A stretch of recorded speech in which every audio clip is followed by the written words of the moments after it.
समाजवादी पार्टीका अध्यक्ष महन्त ठाकुर र त्यस्तै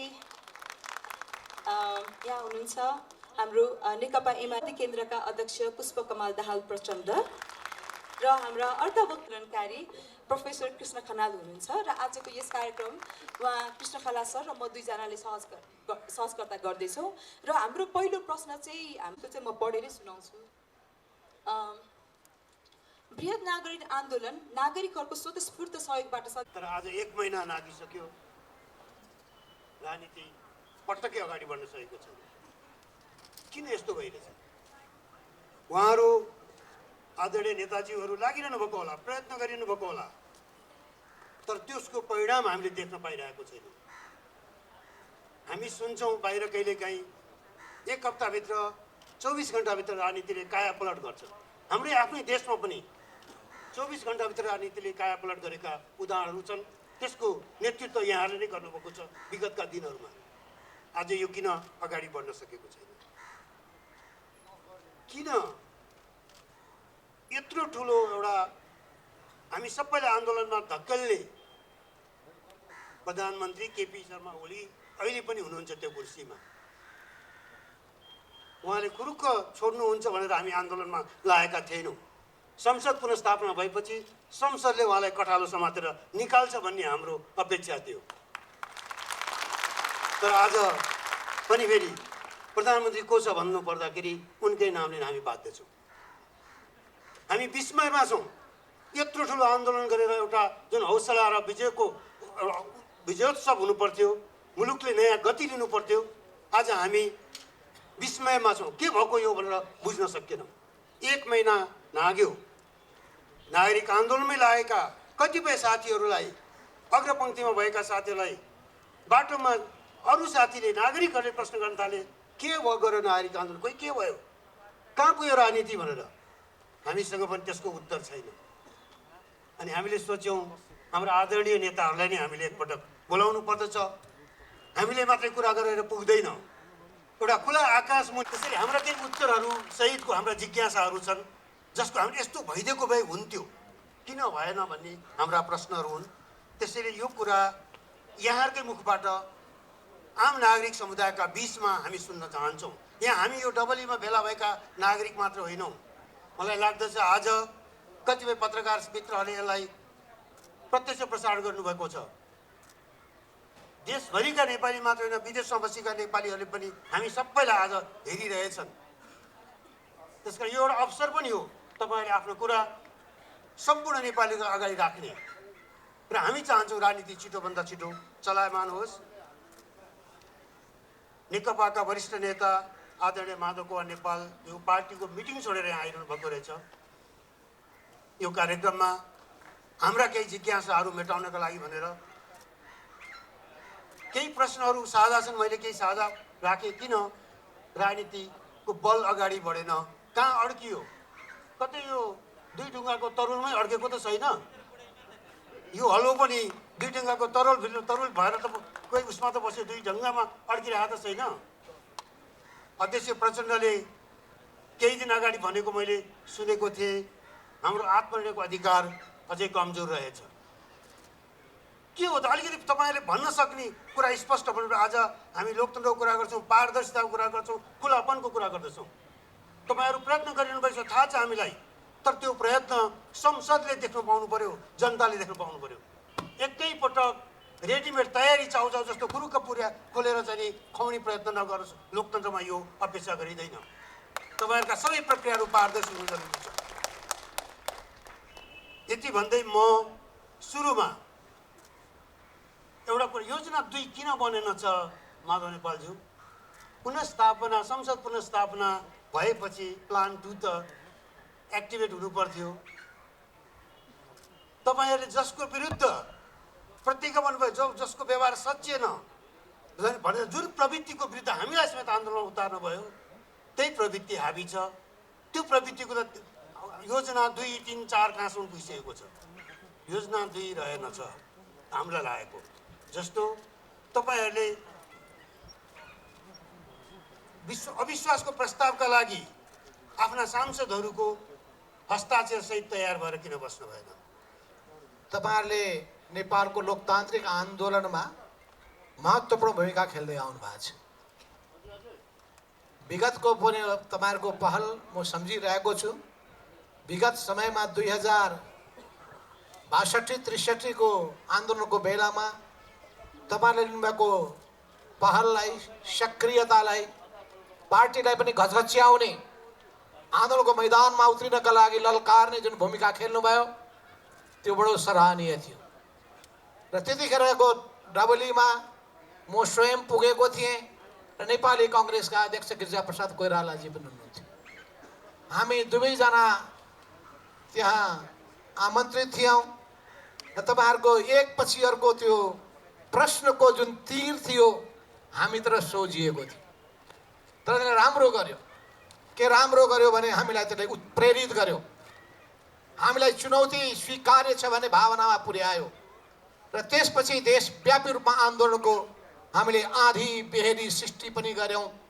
त्यहाँबाट म लगत्तै बुटवलको पहिलो विशाल जनसभा, विरोध सभाको मैले सम्बोधन गरेँ र त्यसले देशव्यापी रूपमा तरङ्ग पैदा गर्यो। गणतन्त्र विरोधी आन्दोलन एउटा नयाँ उचाइमा पुगेको थियो र यसपटक पनि अहिले गणतन्त्रको पक्षको आन्दोलन, राजतन्त्र विरोधी आन्दोलन, ज्ञानेन्द्रको तानाशाही र 2000 वर्षको सामन्ती शासन र 250 वर्षको शाही वंशलाई समाप्त गर्ने आन्दोलनको बिगुल त्यहाँबाट हामीले फुकेका थियौँ।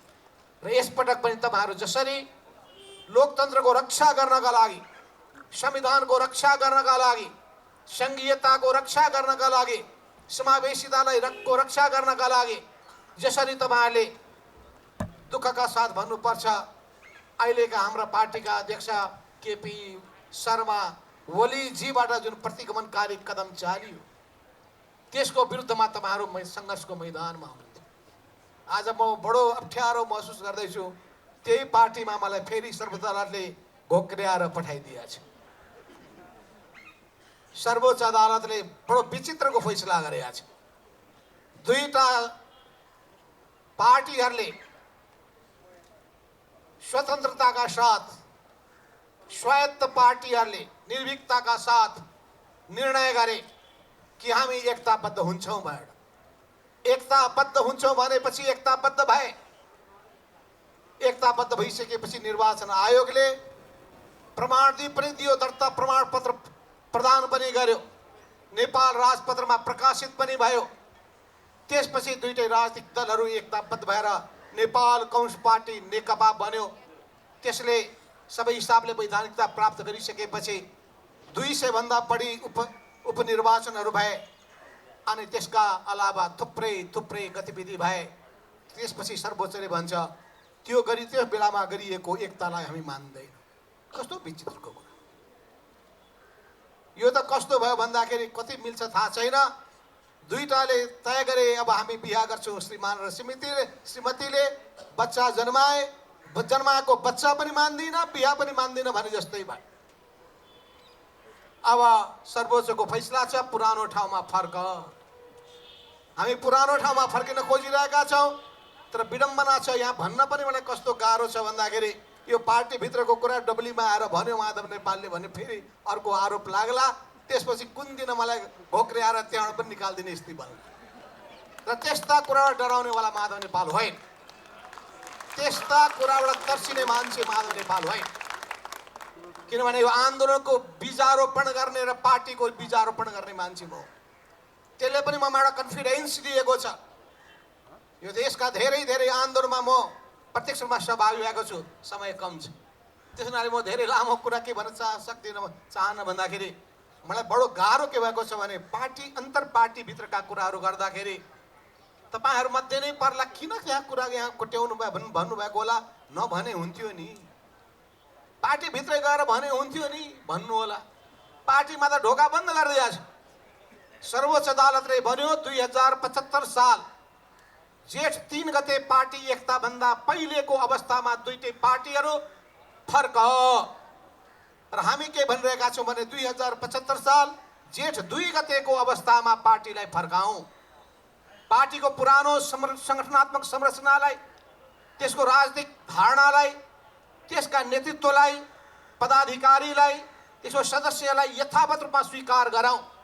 तर बडो विडम्बना भन्नुपर्छ, हाम्रा प्रधानमन्त्री केपी ओलीजीले बालुवाटारमा गोप्य रूपमा एउटा विशेष भेला बोलाउनु भयो। हामी कसैलाई मसँग जोडिएका महाधिवेशनमा प्रतिस्पर्धामा उत्रेर उहाँलाई मतदान नगरेका जति सबैलाई उहाँले बाइकाट गर्नुभयो, माइनस गर्नुभयो।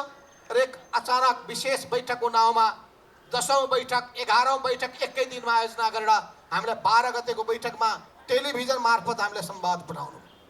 हामीले भने हुँदैन, विधि विधानको पालना गर्नुपर्छ। लोकतन्त्रका मूल्य र मान्यता भनेका के हुन्? विधिको शासन हो। त विधिको शासन पार्टीभित्र पनि लागू हुन्छ, देशमा पनि लागू हुन्छ र समाजमा पनि लागू हुन्छ। र यो तीनटै ठाउँमा लागू गर्ने सिद्धान्तको प्रतिपादन गर्नुभएको थियो मदन भण्डारीले जनताको बहुदलीय जनवाद भनेर। त्यो पार्टीको पनि लोकतान्त्रिकरणको सिद्धान्त थियो, त्यो राज्य सत्ताको पनि लोकतान्त्रिकरणको सिद्धान्त थियो, त्यो समाजको पनि लोकतान्त्रिकरणको सिद्धान्त थियो। त्यसको पालना नभइरहेको देख्दाखेरि म आफै पनि चिन्तित छु। यस अर्थमा तपाईँले भन्नुभयो कि अर्को जुन कदम कस्तो हुनुपर्दथ्यो, अर्को कदम स्वाभाविक लाग्न सक्दछ, अब सरकारबाट हटिदिए हुन्थ्यो भन्ने होला। तर राजनीति सरल रेखाले अगाडि बढ्दैन, सोचे जस्तो हिसाब किताब गरेर पनि हुँदैन। अनेक यहाँ दाउ पेचहरू भइरहेका छन्, यत्तिकै यहाँ जन्मेका छैनन्। अनेक चाणक्यका नीतिहरू लागू भइरहेका छन्, यत्तिकै जन्मेका छैनन्। गोयबल्स शैलीको प्रयोग भइरहेको छ। यी सबै कुरालाई ध्यानमा राखेर, सबै दाउ पेचलाई ध्यानमा राखेर राजनीति गर्नेले, सङ्गठन चलाउनेले विचार पुर्याउनु पर्छ। त्यसमा पनि राजनीतिक शास्त्री हाम्रा प्रोफेसर साहबलाई त 1 से 1 थाहा छ, कुटनीतिका कुरा पनि थाहा छ। तैपनि अब नागरिक समाजमा जोडिसकेपछि कुरा कोट्याइहालौँ, यिनीहरू कहाँ खुस्किहाल्छन्, बोल्दिहाल्छन् भन्ने लागेको होला। बडो गाह्रो छ।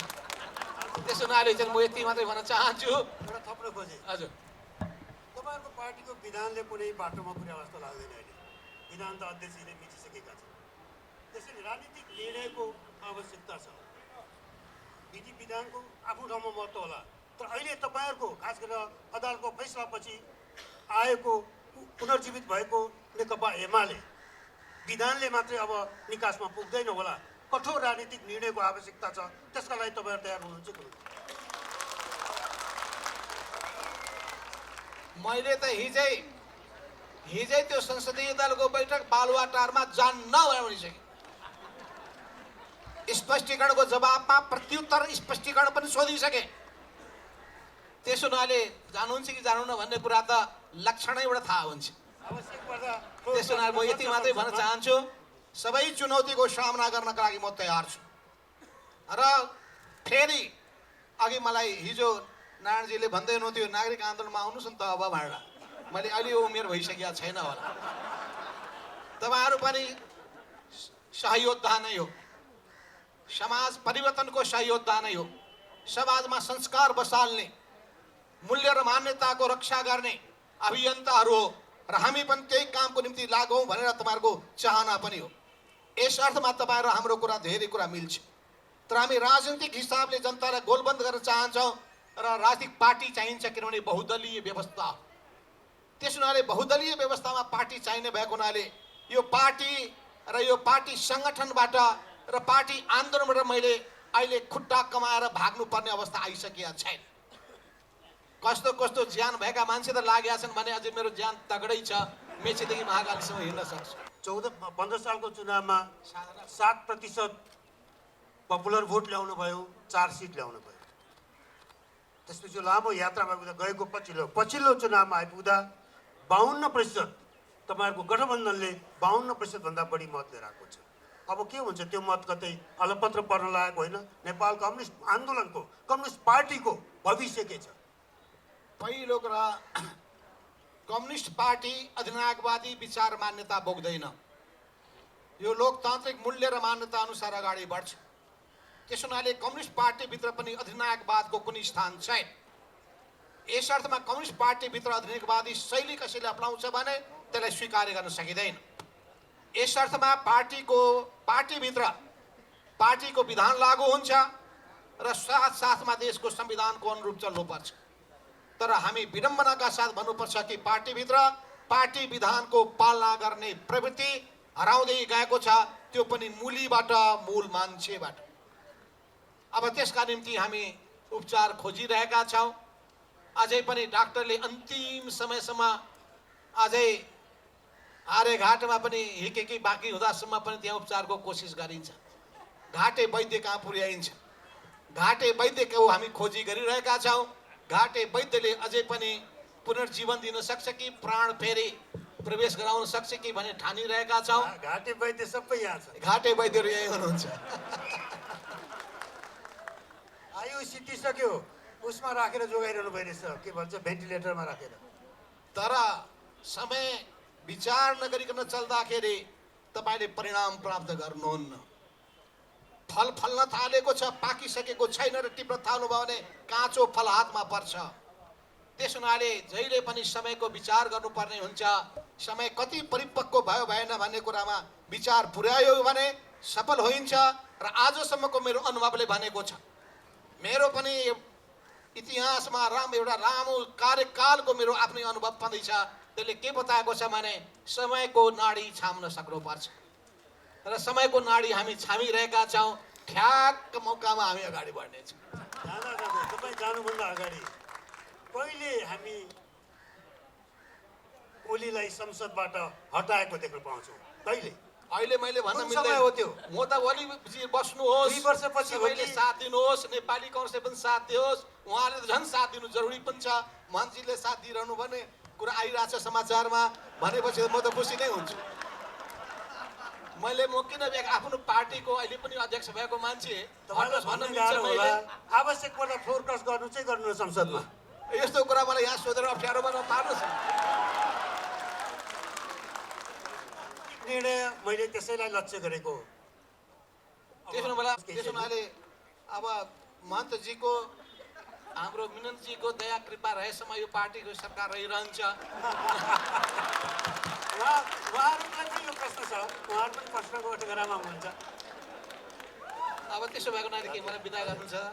हस्, यहाँहरूसँग म माफी माग्न चाहन्छु। मेरो बैठक चलिरहेको छ, बैठकमा मैले पुग्नुपर्ने भएको हुनाले म यहाँहरूसँग बिचैमा बिदा हुन चाहन्छु। हस्, धन्यवाद। सोचेमै भएको थिएन संसद पुनर्स्थापना हुन्छ भनेर। एउटा यो। दोस्रो, यो कोठाभित्रको पोस्टभित्र नेकपा त सिद्धियो, तपाईँहरूले चाहेर पनि अब त्यो छैन। अनि किन यो समर्थन जारी छ? अनि हामी सुन्दछौँ, यसलाई मैले अलिकति व्याख्या गर्नु जरुरी छ। हामी सुन्दछौँ तपाईँहरूलाई पनि एउटा डर छ अरे समर्थन फिर्ता लिन तपाईँहरूलाई अप्ठ्यारो चाहिँ लिनुहुन्छ, त्यो हामीले बुझेका छौँ। तर ओलीजीको पार्टी नेकपा एमाले ठुलो दलका हिसाबले प्रधानमन्त्री कायम रहन्छन्, विघटन गरेर फेरि जान्छन्। सर्वोच्च अदालतको फैसलाको 15 पृष्ठ नपरे पनि त्यसका महत्त्वपूर्ण 2-4 पृष्ठ त पक्कै पढ्नु भएको होला।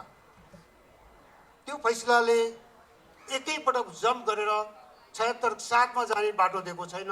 विकल्पहरू सबै प्रयोग गरिसकेपछि अन्तिम विकल्प, चौथो विकल्पको प्रयोगपछि मात्रै विघटन भनेर प्रश्न लेखेको छ। मलाई लाग्छ तपाईँहरूले फिर्ता उनी बहुत ठुलो दलका हिसाबले अल्पमतमा पुग्ने बित्तिकै विघटनमा जान सक्दैनन्। यो भ्रम, यो डर हामीले पाल्नुपर्ने जरुरी छैन। अर्को कुरा हामीले नबुझेको, तपाईँले समर्थन फिर्ता लिने बित्तिकै त्यो बल रोल हुन्छ। अनि मन्तजीहरूको अगाडि पनि प्रश्न आइपुग्दछ, मिननजीहरूको अगाडि पनि प्रश्न आइपुग्छ, माधवजीहरूको अगाडि पनि प्रश्न आउँछ। त्यो बललाई अगाडि बढाउने कि नबढाउने भनेका मित्रहरू यहाँ पनि हुनुहुन्छ होला, पछि पनि संवाद होला। एउटा यो ढिलो हुँदाखेरि प्रधानमन्त्री ओलीलाई अरू थप षड्यन्त्र गर्ने बाटो मिलेको छ। सबभन्दा पहिला त म पनि नागरिक आन्दोलनका सबै अभियन्ता र यसलाई समर्थन गर्ने सबै साथीहरूलाई धन्यवाद भन्न चाहन्छु। तपाईँहरूले इतिहासको खास कालखण्डमा गतिरोधमा फस्न खोजेको राजनीतिलाई गति दिने काममा महत्त्वपूर्ण भूमिका खेल्नु भएको छ। मैले प्राध्यापक कृष्ण खनाललाई 62-63 आन्दोलनको तयारीका सन्दर्भमा भेटेर विस्तारपूर्वक कुरा गरेको थिएँ। मैले आज बिहान मात्रै पनि उहाँसँग ती दिनका स्मरण पनि गरेँ र अहिले यहाँसम्म आइपुग्दा जे घटनाक्रम भएको छ त्यसको बारेमा हाम्रा आफ्नै समीक्षा होलान्। तपाईँले प्रश्नलाई जहाँ सोच्याउनु भएको छ। म सिधै त्यसैमा जान चाहन्छु, धेरै घुमाउनु भन्दा पनि। हामीले 12 बुँदे समझदारी हुँदै, शान्ति सम्झौता हुँदै, संविधान सभा र सङ्घीय लोकतान्त्रिक गणतन्त्र हुँदै देशमा राजनीतिक स्थायित्व र विकास समृद्धिको अभियानतिर जाने भन्ने जे सङ्कल्प गरेका थियौँ, त्यो अहिले ठुलो दुर्घटनाको खतराबाट अगाडि बढेको छ। त्यो अहिले नराम्रोसँग एम्बुसमा पर्न खोजेको महसुस मलाई हुन्छ।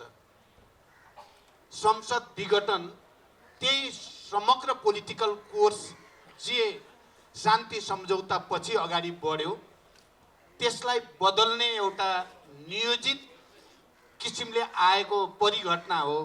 र यो परिवर्तनका पक्षधर गणतन्त्र, संघीयता, धर्मनिरपेक्षता, समावेशिता, समानुपातिकताका पक्षधरहरूको निम्ति जीवन मरणको प्रश्न हो भएर तपाईहरू पनि र हामी राजनीतिक दलहरू पनि आन्दोलनमा, जनपरिचालनमा, विरोध सभामा होमियौँ। त्यति बेला एउटा शब्द निकै पपुलर भएको थियो, सेटिङ। सेटिङ छ, सेटिङ। सेटिङ भएको हुनाले जति आन्दोलन गरे नि केही हुँदैन भन्ने एउटा प्रचार व्यापक रूपमा गरिएको थियो प्रधानमन्त्री र उनी निकटका मानिसहरूबाट। मैले पटक पटक जनताको अगाडि सार्वजनिक रूपले भनेको थिएँ, त्यस्ता सेटिङहरू जनताले अगाडि बढेपछि सबै भत्किन्छन् र जनताले मात्रै प्रतिक्रियावादीहरूका सेटिङ भत्काउने तागत राख्छ, अरू कोही पनि छैन।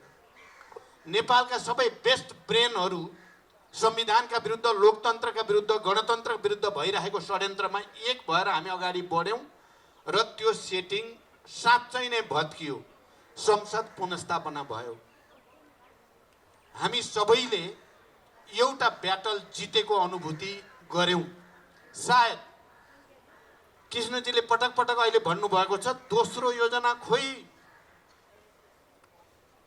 हामीले सोच्यौँ संसद पुनर्स्थापना भएपछि प्रधानमन्त्रीले स्वतः नै राजीनामा दिनुपर्ने परिस्थिति बन्छ र राजनीति सहज ढङ्गले अगाडि बढ्छ। र सायद हामीले संसद पुनर्स्थापना भइसकेपछि थोरै रिल्याक्स गर्यौँ राजनीतिक नेतृत्वले।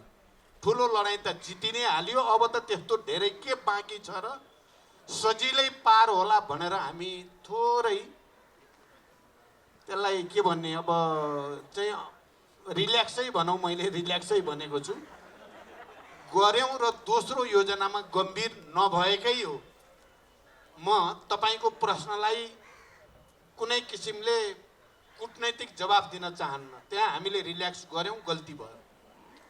तुरुन्तै यो डिजाइनमा छ, यो लोकतन्त्रका विरुद्ध, यो सम्पूर्ण परिवर्तनका विरुद्ध एउटा डिजाइनमा छ भनेर एकपछि अर्को तयारी जुन तदारुकताका साथ गर्नु पर्थ्यो, त्यहाँ थोरै हामी चुकेकै हो।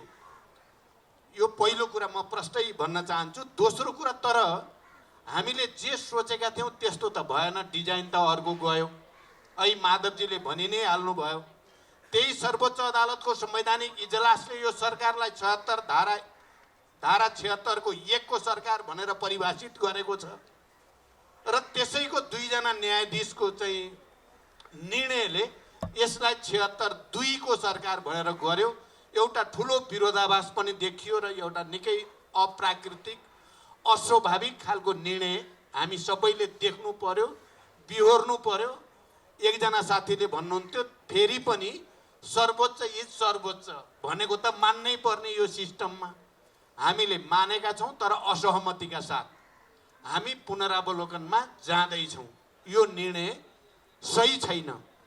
यसले प्राकृतिक उसलाई पनि, न्यायालयको स्वतन्त्रतालाई पनि, इजलासका बीचको अन्तर्विरोधलाई पनि उजागर गरेको छ। यसलाई करेक्सन गरिनु पर्दछ भनेर तपाईँले मलाई सुरुदेखि पनि इङ्गित गर्न खोज्नुभयो सरकारको समर्थन फिर्ताको सम्बन्धमा। एउटा भनाइ के हुँदो रहेछ भने, विरोधीले जे कुरालाई राम्रो भन्छ हामीले त्यसलाई राम्रो ठान्न हुँदैन रे। विरोधीले जेलाई नराम्रो भन्छ त्यसलाई हामीले सकारात्मक ढङ्गले हेर्नुपर्ने हुन्छ। म यसलाई 2 भागमा बाँडेर हेर्ने गरेको छु। अहिले भर्खरै माधवजीले पनि सङ्केत गर्नुभयो, सम्भवतः मिनेन्द्रजीले पनि सङ्केत गर्न सक्नुहुन्छ। हामीलाई एउटा हिजो असंवैधानिक र अलोकतान्त्रिक कदम भनेर सडकमा भएका साथीहरूले मलाई हत्तरपत्त समर्थन फिर्ता नलिए है भनेर चाहिँ जबरजस्त दबाब छ म माथि, जबरजस्तै छ।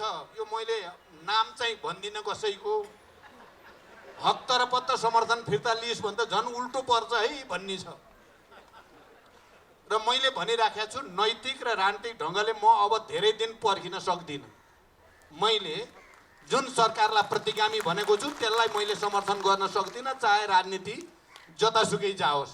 मैले मेरो राजनीति र मेरो नैतिकतालाई मैले बचाउनु पर्दछ। म केही दिनभित्र नै त्यो प्रक्रिया अगाडि बढाउँछु। तर मेरो कोसिस के हो त भने कमसे कम यो परिवर्तित परिस्थितिमा प्रमुख राजनीतिक दलहरू जसले प्रधानमन्त्रीको कदमलाई असंवैधानिक र अलोकतान्त्रिक भनेर सडकमा गयौँ, ती राजनीतिक दलहरूको बिचमा अबको निकासबारे एउटा न्यूनतम सहमति र समझदारी होस्, अविश्वासको प्रस्ताव दर्ता गर्ने र समर्थन फिर्ता सँगसँगै होस् भन्नको निम्ति मात्रै मैले दारा किटेर समर्थनलाई 1-2 दिन रोकेको मात्रै हो।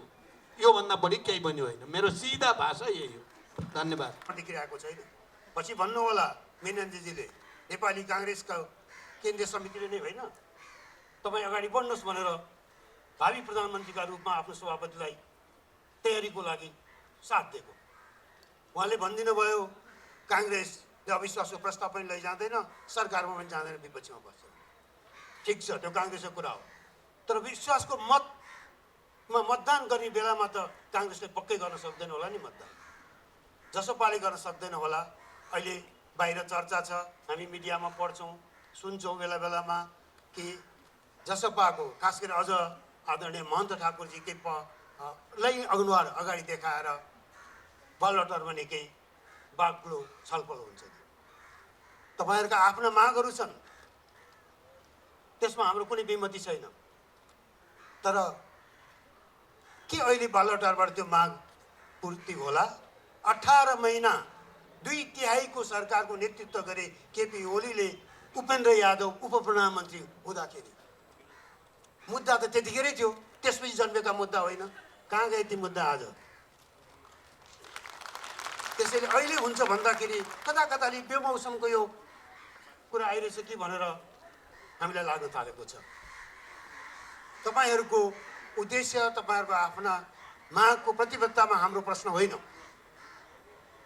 तर व्यवहारका कुराहरू हेर्दाखेरि अलिकति हामी नागरिकहरूले होइन राजनीतिमा जे पनि सम्भव छ भनेर स्कुलमा त पढिन्छ, तपाईँले पनि पढ्नु होला आइएपिएमा पढ्दाखेरि राजनीतिमा जे पनि सम्भव छ भन्ने कुरा। त्यो के जे पनि सम्भव छ हुँदाखेरि फेरि ओलीकै चाहिँ नि राज सम्भव छ? अलिकति हामीलाई प्रस्ट्याइदिनुहोस् के गर्छ जसपाले? अब अघि उहाँले भन्नुभयो कि हामी त तयार छौँ, समर्थन अहिले फिर्ता लिन पनि तयार छौँ, तर त्यसपछिको बाटो अलिकति सुनिश्चित भएको देख्न चाहन्छौँ। त्यो सुनिश्चित गर्न त्यतिखेर हुन्छ जब जसपा र नेपाली काङ्ग्रेस पनि यो विषयमा सहमत हुन पुग्दछ। यो मेरो प्रश्न हो। यो अहिलेको परिस्थिति त उहाँहरूको कारण नै उठेको हो, त्यसै कारण सेटल त उहाँहरूले पहिले गर्नुपर्ने हो। र जहाँसम्म हाम्रो मुद्दाको प्रश्न छ, सबै प्रधानमन्त्रीसँग हाम्रो चाहिँ लिखित, ओलीजी बाहेक लिखित भएको छ 3 मुद्दे जो आन्दोलनमा परेर आन्दोलनकारी मधेस आन्दोलन, थरवट आन्दोलन, यसमा परेका जेलमा जुन परेका छ तिनीहरूको रिहाई गर्ने, मुद्दा फिर्ता लिने र त्यस बापत उहाँहरूलाई समर्थन गरिदिने सरकार बनाउने बेलामा। अहिले त त्यो पनि छैन। हामीले कुनै उहाँसँग कुनै लिखित सम्झौता पनि गरेको छैन, कुनै वचन पनि दिएको छैन। हाम्रो मुद्दा छ, उहाँले भन्नुहुन्छ कि प्रधानमन्त्रीले कि म गर्न सक्ने जति गर्छु, गरेर देखाइदिनुहोस्। त्यसपछि प्रश्न उठ्छ कता जाने हो, के गर्ने हो। तर अहिले त हामीलाई लाग्छ कि हामी सबै आन्दोलनैबाट आएको हो। यहाँ जति नेताहरू हुन्, कोही हतियार उठाएर, कोही शान्तिपूर्ण आन्दोलनबाट, सबैले चाहिँ मुक्ति पाए, सबैले गङ्गा नुहाएर पवित्र भएछ। पवित्रमा त हामी थारू मधेसीहरू परेका छौँ कुनै सुनवाई छैन के गर्ने हो परिस्थिति यो छ अब उहाँसँग कुरा भयो हाम्रो शेरबहादुर सिंह अहिले सार्वजनिक रूपमा उहाँले पहिले नै भनिसक्नु भएको थियो हामीले कुरा गर्दाखेरि कि कुनै पनि अविश्वासको प्रस्तावको पक्षमा जाँदैन या समर्थन गर्दैन तर अहिले दुइटैले अस्वीकार गर्नुहुन्छ तर कहीँ प्रधानमन्त्रीको बन्ने अवसर आयो भने अफर आयो भने म विचार गर्न सक्छु तर अहिले दुइटै म सरकार पनि बनाउन अविश्वासको प्रस्तावको पक्षमा पनि जान्न भनिसक्नुभयो अनि हाम्रो कारणले त कहीँ बनिरहेको छैन कुनै बिग्रिरहेको पनि छैन कतै जाँदाखेरि हो डेमोक्रेसीको सङ्घर्षमा हामी साथै साथै थियौँ एलायन्सको कुरा गर्नुभएको ओके डेमोक्रेसीको लागि त छ तर हाम्रो आफ्नो एजेन्डा पनि छ त्यसमा तपाईँहरूको के छ के गर्न सक्नुहुन्छ त्यो अहिले पनि हाम्रो प्रश्न छ त्यो जबसम्म सम्बोधन हुँदैन हाम्रा सांसदहरू जेलमा छन् हाम्रा प्रदेशको मन्त्रीहरूमाथि चाहिँ मुद्दा तारिक खेपिरहेछ अरू नौजवानहरू जेलमा छ मेयरहरूमाथि मुद्दा छ अनि भनौँ सबै नेताहरूमाथि मुद्दा छ यदि आन्दोलनले आह्वान गरेको हो एउटा बम बाच्या छौँ आह्वान त हामीले नै गरेको हो हामीमाथि पनि मुद्दा चलाए हुन्छ तर हामीलाई छोडिदिएको छ हाम्रा साथीहरूलाई राखिदिएको छ त हामी त न्यायको खोजीमा छौँ तपाईँहरूसँग पनि उहाँहरूसँग पनि के गर्नुहुन्छ त्यसपछि न हाम्रो समर्थन या विरोधको कुरा आउँछ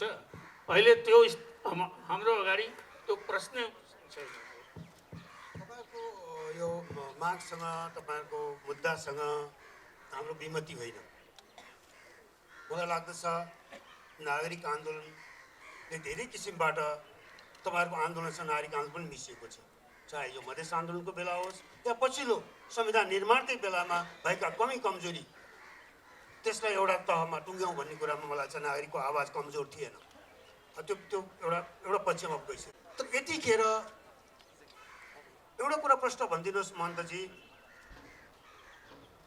विश्वासको मत लिन पर्ने अवस्थामा प्रधानमन्त्रीलाई धकेलेपछि त्यो विश्वासको मत त तपाईँहरूले दिन सक्नुहुन्न नि त त्यो आउँदैन न त्यसपछि तपाईँहरूले देखिहाल्छ गाँठो एउटा तपाईँसँग पनि अड्केको छ पछि हामी विचार गर्छौँ त्यसमा गाँठो हाम्रो मुद्दाको सोल्युसन अहिले त हामीलाई महसुस त्यही भइरहेको छ कि हामी थारू भएको हुनाले हामी मधेसी भएको हुनाले त्यो पीडा भोग्नु परिरहेको छ नागरिक समाजलाई धेरै धेरै धन्यवाद छ उहाँ कुनै सत्ताको लागि लडाइँ लड्नु भएको छैन अधिकारको लागि जनताको अधिकारको लागि नागरिक अधिकारको लागि एक्सप्रेसनको लागि जो उहाँ आइरहेको छ तर हामी राजनीतिक दलमा स्वार्थको लागि हुन्छ अहिले स्वार्थको लडाइँ भइरहेको छ कम्युनिस्ट पार्टीको भित्र त्यसमा हामीलाई किन गर्ने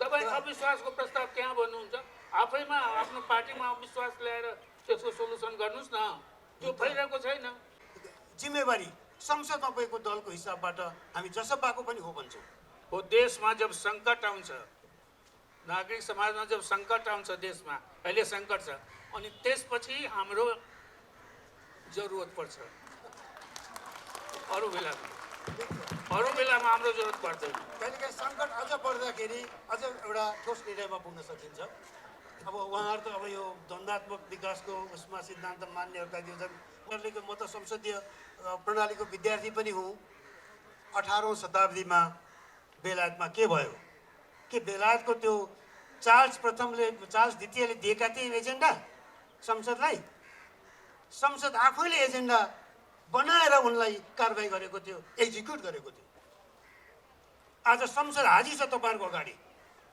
अनि सरकारले बिजनेस दिएन भनेर यो पिलन्दरी आवाज कहाँबाट आइरहेछ यसमा है म कृष्ण सरको नेताहरू होइन कुरामा एकदमै लाचारी निरीहपन पाइरहेको छौँ कि होइन यति त हामीले यो गणतन्त्र आन्दोलन पाएको थिएनौँ है अनि यो हेर्दाखेरि चाहिँ तपाईँहरूलाई साँच्चीकै एउटा यो अस्तित्वको सङ्कटै भएको होइन यो दलभित्र भुइँचालो नै गएको जस्तो लाग्छ तपाईँहरू मात्र होइन कि तपाईँहरूको अन्तर्गत अरू युवा नेताहरूको कुरा सुन्दा पनि त्यस्तै हुन्छ एउटा एकदमै भय र त्रासको एउटा वातावरण हुन्छ यो प्रब्लम यस्तो गाह्रो भइसक्यो तर तपाईँहरूको कुरा चाहिँ खालि एकदमै पीडित मनोवृत्ति होइन, मैले गरे होइन उसले गरेको हो, मैले भन्न सक्दिनँ, यहाँ भन्न सक्दिनँ, त्यहाँ भन्न सक्दिनँ, मलाई किन सोधेको होइन, एक अर्कालाई औँला उठाउनेमै त्यो सीमित छ। हामीलाई चाहिँ के लाग्छ भन्दाखेरि हामीले तपाईँलाई चुनेर हाम्रो प्रतिनिधि पठाएको, तर तपाईँहरू चाहिँ एउटा कालो सिसा भएको घरमा हेर्नुहुन्छ, हामीले तपाईँले हामीलाई देख्नै हुँदैन कि, तपाईँले त एक अर्कालाई देख्नुहुन्छ, आफ्नो कार्यकर्ताले देख्नुहुन्छ, अरू कोलाई देख्नुहुन्छ होइन, हामीहरू त तपाईँहरूलाई पुरै अदृश्य छौँ। त्यो हिसाबले चाहिँ जुन राजनीतिक नेतृत्वसँग हामीले अभिभावकत्वको एउटा हामीले आशा गरेको छौँ होइन, हामीलाई चाहिँ एउटा राजनीतिक अनाथ जस्तो हामीलाई महसुस हुन्छ कि। सो यो समस्या यस्तो भएको बेलामा चाहिँ तपाईँहरूले चाहिँ अब अहिले यस्ता तपाईँहरूको हाम्रोमा चाहिँ तपाईँहरूको आफ्नै अस्तित्वको सङ्कट हो, लोकतन्त्रको सङ्कट हो नि त। यो बेलामा चाहिँ तपाईँहरूले फेरि त आधा आधा कुरा गर्ने, घुमाउरो कुरा गर्ने, साङ्केतिक कुरा गर्ने होइन, एक अर्कालाई दोषारोपण भन्दा पनि अब चाहिँ प्रत्यक्ष आएर खुल्ला छताछुल्लो भएर जनतासँग प्रष्ट कुरा गर्नुपर्ने होइन र।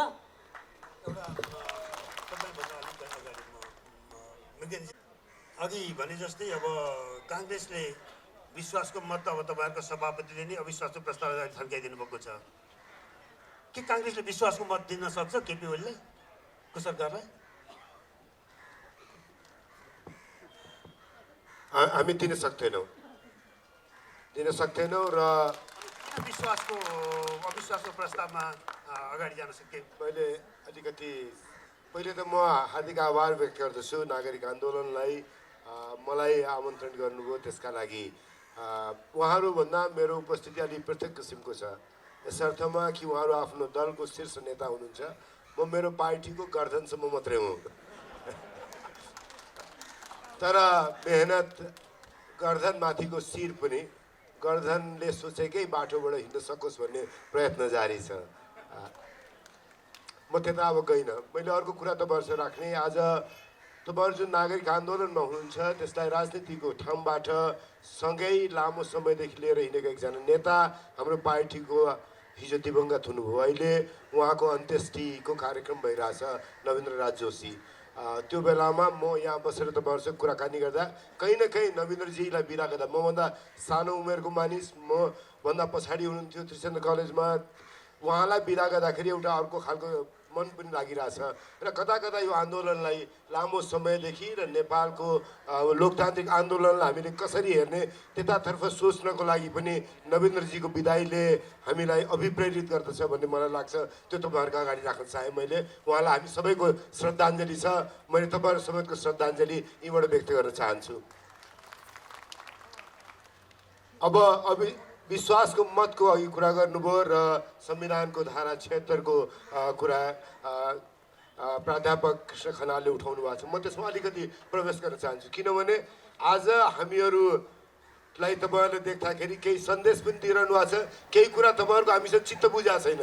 त्यो चित्त नबुझाएको कुरा तपाईँहरूले डबलीमै राखेर हामीलाई सुनाउनु भएको छ, त्यो सुन्नलाई आएको। खासमा भन्यो भने आज तपाईँहरूलाई आफ्ना कुराहरू भन्ने भन्दा पनि तपाईँहरूको कुरा डबलीमा बसेर तपाईँहरूलाई चित्त नबुझेको कुरा मेरो पार्टीलाई, हामीहरूलाई चित्त नबुझेको कुरा भन्ने एउटा अवसरका रूपमा पनि यसलाई उपयोग गरौँ भनेर हो। तर मैले तपाईँहरूसँग त्यही सासमा के भन्नुपर्छ भने, अघि खनालजीले भने जस्तै प्रधानमन्त्रीजीका लागि प्राप्त हुने कुरामा 76 को उहाँलाई हतार छैन भन्नुहुन्छ।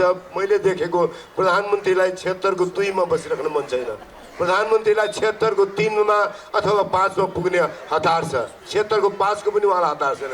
76 को 3 भनेको सबैभन्दा ठुलो राजनीतिक दलको नेताका रूपमा विश्वासको मत प्राप्त नगरेर पनि प्रधानमन्त्री हुने र 76 को 5 को प्रधानमन्त्री बहुमतको प्रधानमन्त्री हुन नसक्ने अवस्थामा 76 को 7 को प्रावधानलाई 76 को 3 को प्रधानमन्त्रीले पनि प्रयोग गर्न सक्ने त्यो चाहनालाई उहाँले गम्भीरतापूर्वक लिनु भएको छ र हेर्नु भएको छ र त्यता मुलुकको राजनीति जाओस् भन्ने उहाँको चाहना छ भन्ने हामीलाई लागेको छ। हाम्रो एसेसमेन्ट गलत हुनसक्छ, तपाईँहरूका बिचमा, तर हामीले के राख्नुपर्छ भने यो एसेसमेन्टलाई पनि गम्भीरतापूर्वक हेरिदिनुहोस् र त्यसमा हामीले उहाँलाई जस्तो प्रचण्डजीले इङ्गित गर्नुभयो कि विश्वास फिर्ता लिँदाखेरि 76 को 2 को प्रधानमन्त्रीलाई सँगै के सरकारमा सहभागी दलले समर्थन फिर्ता लिएमा विश्वासको मत लिन बाध्य हुनुहुन्छ। विश्वासको मत उहाँले पाउनुहुन्न। तर आजको दिनमा प्राविधिक रूपमा, राजनीतिक रूपमा, जे रूपमा भनौँ हामी, केपी शर्मा ओलीसँग संसदको बहुमत पनि छैन, केपी शर्मा ओलीको विपक्षमा प्राविधिक रूपमा बहुमत पनि छैन। राजनीतिक रूपमा बहुमत छ, प्राविधिक रूपमा बहुमत छैन। त्यसको राजनीतिक फाइदा लिनका लागि उहाँ बस्नु भएको छ। त्यसलाई हामीले एउटा समयसम्म त्यो फाइदा उहाँले नप्राप्त गर्नुहोस् भन्ने हाम्रो चाहना छ। एउटा समय अघि प्रचण्डजीले भने जस्तै एउटा राजनीतिक निर्णय गर्नुपर्ने समय आयो भने त्यो समयमा हामी तयार छौँ। त्यसैले विश्वासका मतको बारेमा दुविधा नराख्नुहोस्। र मैले महन्तजीले भने गएको कुरामा पनि भन्छु कि हामीहरूले कुनै पनि हालतमा प्रमुख प्रतिपक्षी दलले अविश्वासको प्रस्ताव जहाँसुकैबाट जसरी अरिजिनेट भए पनि अविश्वासको प्रस्तावको पक्षमा मतदान गर्छ। किनभने अहिलेका प्रधानमन्त्रीसँग प्रधानमन्त्री भएकै दिनदेखिको हाम्रो विश्वास छैन। अरू दलहरूले त विश्वासको मत हाल्नु होला, हामीले कहिले पनि विश्वासको मत दिएको छैनौँ। त्यसैले हाम्रो अविश्वास उहाँका प्रति कायम छ। त्योभन्दा मैले मिनेन्द्र रिजालले मात्रै भनेको छैन भन्नुहोस्, मिनेन्द्र रिजालले मात्रै भनेको छैन भन्नुहोस्। तर आजको राजनीतिको कठिनाइलाई हेर्दाखेरि 1 नम्बर प्रदेशमा बागमती प्रदेशमा अविश्वासको प्रस्ताव आयो। अविश्वासको प्रस्तावलाई उहाँहरूले खेलाएर राख्नुभयो र केही राजनीतिक कारणले प्रचण्डजीहरूले पनि त्यसलाई अगाडि लिएर जाने, माधवजीहरूले पनि अगाडि लिएर जाने कुराको लागि उहाँहरूलाई अलमल गर्नु पर्यो। त्यो उहाँहरूको बाध्यता थियो। हिजो त्यसका बारेमा उहाँले गरेको कुरालाई मैले एकदमै मुक्त कण्ठले विरोध गरेँ, गलत गर्नुभएको छ भने। तर आज म त्यसरी भन्दिनँ। आज उहाँहरू कठिनाइमा उभिया बेलामा कठिनाइमा पनि सबैभन्दा बढी कठिनाइमा उभिएको माधवजीहरू उभिनु भएको छ। उहाँहरूको कठिनाइ नेपालको राजनीतिक कठिनाइसँग जोडिया छ। व्यक्ति कहाँ उभिनुहुन्छ त्यो मात्रै जोडिया छैन। त्यसैले मैले आज त्यति बेलाको उहाँहरूलाई गरेको आलोचनातर्फ भन्दा पनि एउटा चिज के ध्यान दिनुपर्छ, त्यो कठिनाइलाई फाइदा लिएर खेलाउँदै अहिले अविश्वासको प्रस्ताव 1 नम्बर प्रदेश र बागमती प्रदेश दुईटैबाट निस्किएर गयो। अविश्वासको प्रस्ताव प्रक्रियाबाट बाहिर गयो। त्यसैले हामीले कुनै कुरामा हतार गरेनौँ भन्दाखेरि हामीलाई अवगाल मात्रै दिने भन्दा काहीँ न काहीँ यसका राजनीतिक हाँगाहरूलाई पनि हेरिदिनुहोस् भन्ने मेरो आग्रह छ। तपाईँहरूको सुझाव लिन त आएकै छु, अझ पनि थप सुझाव लिन्छु नि। एउटा हामीलाई लागिरहेको कुरा तपाईँले ठिकै उठाउनु भयो माधव, मलाई पनि अलिकति फिल भयो। हामी यो कार्यक्रमको आयोजना गर्न तयारीमा थियौँ। नेकपा एमाले भित्र माधव नेपालजीहरूको अवस्था अरू नाजुक बन्दै गएको सङ्केत हो। त्यो उहाँहरूलाई के बाध्यता पर्यो, किन होल्ड गर्न सक्नु भएन? केही दिन होल्ड गर्न निर्णय त अहिलेसम्म भएको थिएन नि त। 1.5 महिना 2 महिनादेखि होल्ड किन गर्न सक्दैन? तपाईँले भनेको कुरा हामी त्यहाँनिर बुझ्दछौँ। तर यहाँ अहिले काङ्ग्रेसको रेकर्डेड पोजिसन थाहा छ। केपी ओली प्रधानमन्त्री भएका दिनदेखि फर्मल पोजिसन थाहा छ। तर राजनीति त धेरै खेलहरू चल्छ पर्दा पछाडि पनि। हेर्नुहोस्, देखिरहेको कुरा हो। यो अध्यादेशबाट आयोगहरूको नियुक्ति कस्तो विडम्बना हामीले सुन्यौँ। सत्य हो कि कति हो थाहा छैन। मान्छे हेर्दा र हिजोका सम्पर्क हेर्दाखेरि पुष्टि हुन्छ। कोही प्रधानमन्त्रीको कोटाबाट, कोही प्रधान न्यायाधीशको कोटाबाट, कोही चाहिँ नि विपक्षी दलको नेताको कोटाबाट, सब सर्वस्पष्ट भयो। त्यसैले अहिले हामी सन्तुष्ट, हामी ढुक्क हुन सकिरहेका छैनौँ कि काङ्ग्रेसमाथि, काङ्ग्रेसको एउटा आफ्नो सैद्धान्तिक अडानमाथि हाम्रो शङ्का छैन। तर राजनीतिको लेनदेनको खेलमा तत्कालको फाइदा लिँदाखेरि सिँगै मुलुकको राजनीति चाहिँ बन्धकमा पर्ने हो कि? हाम्रो चिन्ता त्यहाँनिर हो। म सानो कुरा राखौँ।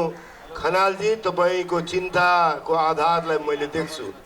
तर काङ्ग्रेस समग्रमा उभिँदाखेरि यही अध्यादेशलाई पनि त संसदमा पेश गर्ने कुरा पेश भएपछि हामीले आज विरोधको सूचना दिएका छौँ। विरोधको सूचना मतदानमा गइसकेका छैन। यो अध्यादेश संवैधानिक परिषदवाला अध्यादेश ती समाप्त हुन्छ। त्यसैले पुरै काङ्ग्रेस हेर्नुभयो भने काहीँ न काहीँ तपाईँलाई काहीँ न काहीँ चिन्ता लागेको छ भने ती चिन्ताहरू दूर गराउन सक्ने प्रक्रिया बोकेको पार्टी हो भन्ने कुरा मैले गर्दनमै रहेर पनि त्यति चाहिँ आश्वस्त गराउन चाहन्छु। त्यसैलाई थप्दै केही अरू थप्नु छ? हजुर, यसैमा चाहिँ तपाईँले प्रक्रियाको कुरा गर्नुभयो होइन। एउटा चाहिँ के छ भन्दाखेरि यो हामी कहिलेकाहीँ प्रक्रियाको कुरामा चाहिँ यो नेताहरूले हामीलाई अल्झाउने कुरा हो कि जस्तो पनि लाग्छ होइन। यो हलो अड्केको कुराको प्रक्रियागत त्यसको विश्लेषण त छँदैछ, त्यसको संरचनात्मक विश्लेषण पनि हुनु जरुरी जस्तो लाग्छ होइन। हामी यो बिजोगमा किन प्रत्येक क्रान्तिपछि किन घरिघरि हामी यही बिजोगमा अड्किन्छौँ त होइन। यसको चाहिँ अब ओली जस्तो एकदमै आकाशबाट झरेको अद्भुत प्राणीले गर्दा भएको हो कि अब यो जुन तपाईँहरूले भन्नुहुन्छ होइन, अथवा हामीले जनमानसले चाहिँ होइन यो दलतन्त्रकै यो विकृतिको एउटा परिणाम, एउटा नेचुरल परिणाम हो भन्छौँ। तर त्यस्तै ठुलो तबकाले चाहिँ के भन्छ होइन यो चाहिँ खास गरी नेतृत्व जुन नेपालको नेतृत्व र शक्ति र सत्तामा जुन एउटा जनसाङ्ख्यिक तपाईँको असन्तुलन छ नि होइन यहीँ तपाईँले अब उहाँले त आफूलाई गर्दनस् त भन्नुहुन्छ होइन तर जुन शीर्षस्थ नेताहरू हेरौँ होइन तपाईँहरू जुन एउटा लिङ्ग एउटा जात एउटा समुदायबाट हुनुहुन्छ जुन हाम्रो सबैमा देखिरहेको छ बात समस्याको कुरा त्यहाँ पो अडिएको हो कि भन्ने छ त्यो कुरामा तपाईँहरू र अर्को फेरि समावेशता कुरा अब प्रचण्डजीले पनि गर्नुभयो मदन ठाकुरले पनि गर्नुभयो एउटा ठुलो डर जुन हामी चाहिँ समावेशताको समर्थकलाई डर के छ भन्दाखेरि समावेशताको मुद्दालाई दानवीकरण गर्ने खेल त चलि नै रहेको छ होइन गरिब विकासको नाममा के भनेर समावेशितालाई चाहिँ अवमूल्यन गर्ने खेल चलि नै रहेको छ तर तपाईँहरू जस्तो जसलाई चाहिँ हामीले समावेशिताको पक्षधर भनेर मान्छौँ होइन तपाईँहरूले पनि समावेशिताको मुद्दालाई चाहिँ आफ्नो राजनीतिक खेल होइन आफ्नो दाउपेचको रूपमा चलाएर चाहिँ यो मुद्दाको एकदम अवमूल्यन भयो भन्ने जुन विचार छ यो कुराहरूमा पनि तपाईँहरू विशेष म महन्तजी र हाम्रो प्रचण्डजीबाट चाहिँ बुझ्न चाहन्छु। धन्यवाद।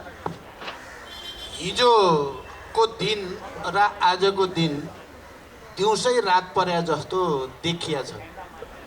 अहिले 3 बज्यो तर साँझ पर्न ला हो कि जस्तो देखिया छ। नेपाली राजनीतिमा यति बेला दिउँसै रात पार्ने काम भएको छ। दोभानजीले बडो गम्भीर ढङ्गले राजनीतिक नेतृत्वमाथि प्रश्न उठाउनु भयो।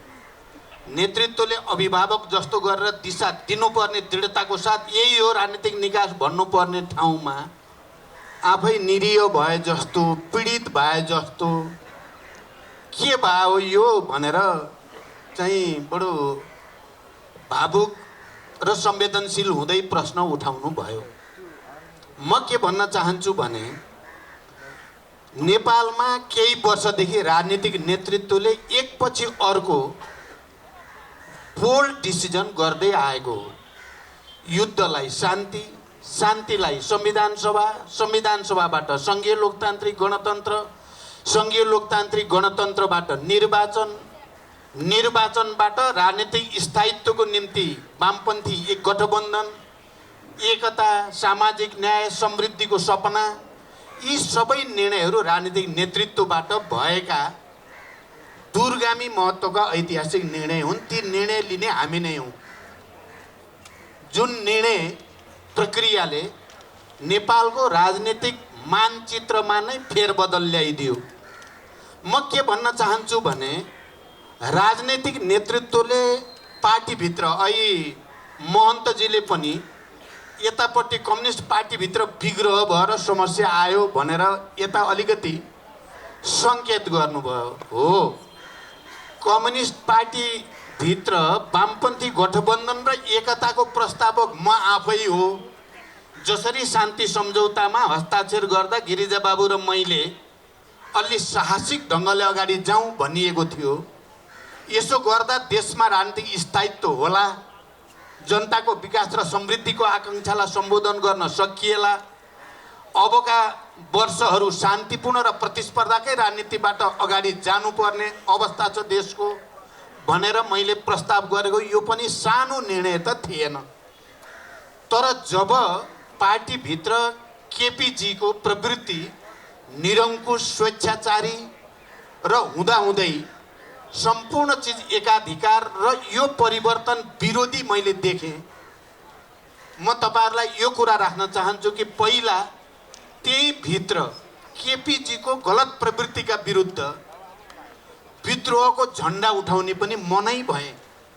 तपाईँहरूले सुन्नुभएको होला, पार्टीभित्र 19 पृष्ठ लामो केपीको विचार, प्रवृत्ति, राजनीति र कुशासन केमा देखियो र हामीले के सङ्घर्ष गऱ्यौँ 2.5-3 वर्ष भन्ने कुरालाई लिपिबद्ध गरेर दुनियाँको अगाडि, तपाईँहरू सबैको अगाडि पनि त्यो सबै चिज आयो, ल्याइयो। त्यो पनि मैले नै गरेँ।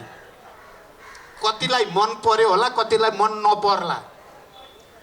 मैले देशको राजनीतिक स्थायित्व र विकासको निम्ति गठबन्धन र एकताको प्रस्तावक पनि भएँ। केपी ओलीको प्रवृत्ति नजिकबाट त्यो रूपमा व्यक्त भइसकेपछि त्यसका विरुद्ध विद्रोह गर्नुपर्छ भनेर झन्डा पनि मैले उठाएँ। तपाईँ यसलाई डिसिजन लिन सकेको भन्नुहुन्छ कि डिसिजन लिन नसकेको भन्नुहुन्छ? पक्नुहोस्। मेरो एक दुईवटा कुरा तपाईँ दोभानजीले जसरी उठाउनु भयो तपाईँहरू सबैले पनि सुन्नुपर्छ। मैले यसलाई एउटा ठुलो अदालत मानेको छु र तपाईँहरू सबैलाई न्यायाधीश, तपाईँहरू न्यायाधीश, तपाईँहरूले फैसला गरिदिनुपर्छ भन्ने छ मेरो। जब यो प्रवृत्ति देखिसकेपछि अहिले कृष्णजीले पटक पटक त्यसलाई इङ्गित गर्न खोज्नु भएको छ। किन संसदीय दलमा ढ्याक्कै लहर नगरेको? राजनीति त्यति सजिलो सरल रेखामा हुँदैन। मलाई लाग्छ राजनीतिक शास्त्रको विद्वान प्राध्यापक कृष्ण खनाललाई यो थाहा नभएको पनि होइन। धेरै जटिलता र झमेलाहरूबाट अगाडि बढ्दै सङ्घर्ष गर्दै पार्टीको केन्द्रीय समितिको 2/3 बहुमतभन्दा बढीले केपीको यो प्रवृत्ति राष्ट्रको निम्ति, लोकतन्त्रको निम्ति, संविधान र समावेशिताको निम्ति घातक छ, उहाँ सच्चिनुपर्छ भनियो। हामीले मान्नु भएन।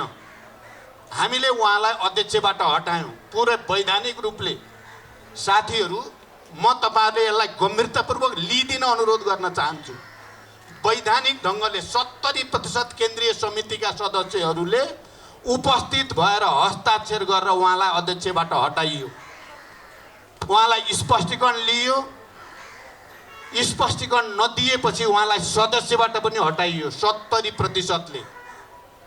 हाम्रो संविधान, हाम्रो दल सम्बन्धी ऐन, हाम्रा नियमावली, हाम्रो परम्परा र नजिरहरू सबैले पार्टी केन्द्रीय समितिको बहुमतलाई नै पार्टी भनिन्छ। अर्कोले 40% पुर्यायो भने पार्टी बनाउन पाउँछ, नत्र पाउँदैन। हाम्रो परम्परा पनि त्यो छ, ऐनको व्यवस्था पनि त्यो छ, संविधानको मर्म पनि त्यो छ। हामीले 70% 2/3 भन्दा बढीले उहाँलाई सदस्यबाट हटाइयो। तपाईँहरूले भन्ने गर्नु भएको छ त्यहाँबाट मात्रै हटाएर पुग्दो रहेनछ नि त, संसदीय दलबाट। यो फागुन 23 गतेको दल सम्बन्धी निर्णय सर्वोच्चको जे आयो त्योभन्दा अगाडि हामीले अब देशको निम्ति, लोकतन्त्रको निम्ति, गणतन्त्रको निम्ति, समावेशिताको निम्ति केपीलाई संसदीय दलको नेताबाट वैधानिक ढङ्गले नै हटाउनुको विकल्प हामीसँग छैन। हामीले मेहनत गऱ्यौँ। त्यो मेहनतका सबै उतार चढाव म भन्न चाहन्न, त्यो आवश्यक पनि छैन। तर 23 गते हामीले बहुमत संसदीय दलका सदस्यहरूको हस्ताक्षर सहित, बहुमत हस्ताक्षर सहित संसदीय दलको सचिवालयमा लगेर दर्ता गरायौँ। म आफै र नेताहरूको टिम नै गएर दर्ता गराएर देन एन्ड देयर अब केपी एकछिन पनि प्रधानमन्त्रीमा रहने ठाउँ छैन। ऐन अनुसार, संविधान अनुसार, परम्परा अनुसार। तपाईँ मलाई निरीह भन्नुहुन्छ? तपाईँ यी सबै निर्णयलाई हेरेर तपाईँ के ठान्नुहुन्छ? यी सबै निर्णयहरू निरीह छन् कि बोल्ड छन्? तपाईँ हेर्नुहोस्। कहिले अघि बढ्ने, कहिले पछाडि जाने, कहिले दायाँ कहिले बायाँ त राजनीतिमा भइ नै राख्छ। त्यसरी नै राजनीति अगाडि बढ्छ। राजनीति सरल रेखामा सिधा किताबमा जस्तो मुखले भने जस्तो गरी अगाडि बढ्दैन। हामी जहाँ आइपुगेका छौँ त्यसरी नै आइपुगेका छौँ। राजनीतिले संसदीय दलको, सुन्नु, संसदीय दलको बहुमत भयो, केन्द्रीय समितिको 2/3 भयो, निर्वाचन आयोग निर्णय गरिदिँदैन। महिनौँ बित्छ, हामी सिँगै जान्छौँ, टाउकै लिएर जान्छौँ, टाउको गन भन्न जान्छौँ। हामी यहाँ छौँ भनेर चाहिँ साइनबोर्ड लिएर जान्छौँ। तपाईँहरूले देख्नु भएको छ। निर्वाचन आयोगले निर्णय गरिदिँदैन। गर्ने के? निर्वाचन आयोग निर्णय गरिदिँदैन किनकि त्यो सेटिङमा भएको बुझिन्छ।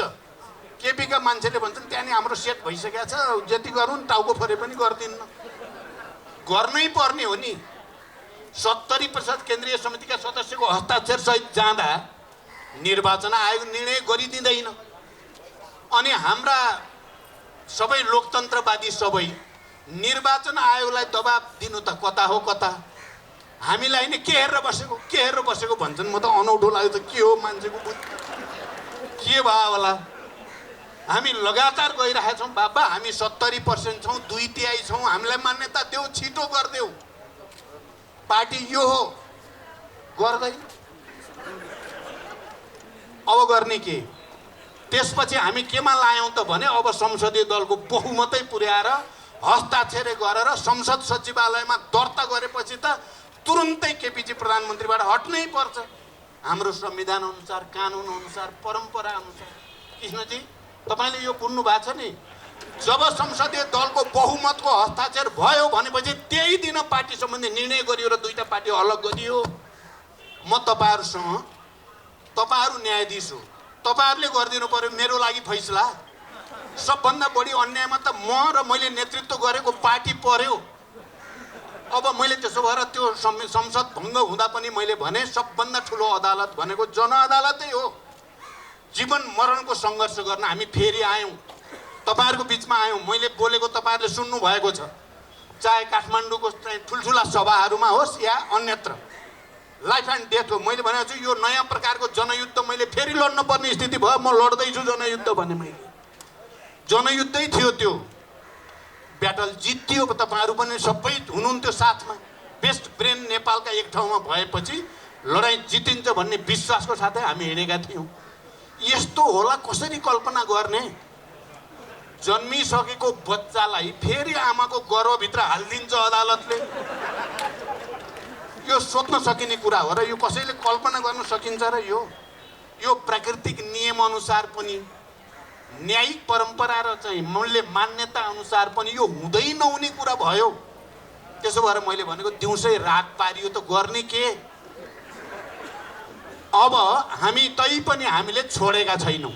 म तपाईँहरूलाई भन्छु, म अहिले फेरि मैले बोल्दा के पर्छ, अहिले सबैतिरबाट म के देख्छु भने माओवादी आन्दोलन र त्यसको नेतृत्व, शान्ति प्रक्रिया ल्याउनेवाला, संविधान सभा ल्याउनेवाला, सबै उत्पीडित वर्ग, जाति, क्षेत्र, लिङ्ग, समुदायलाई पहिचान र अधिकार दिलाउन लड्नेवाला मुख्य पात्र प्रचण्ड भएको हुनाले यसलाई तेजोवध गर्नुपर्छ भन्ने डिजाइनमा काम भइरहेको छ।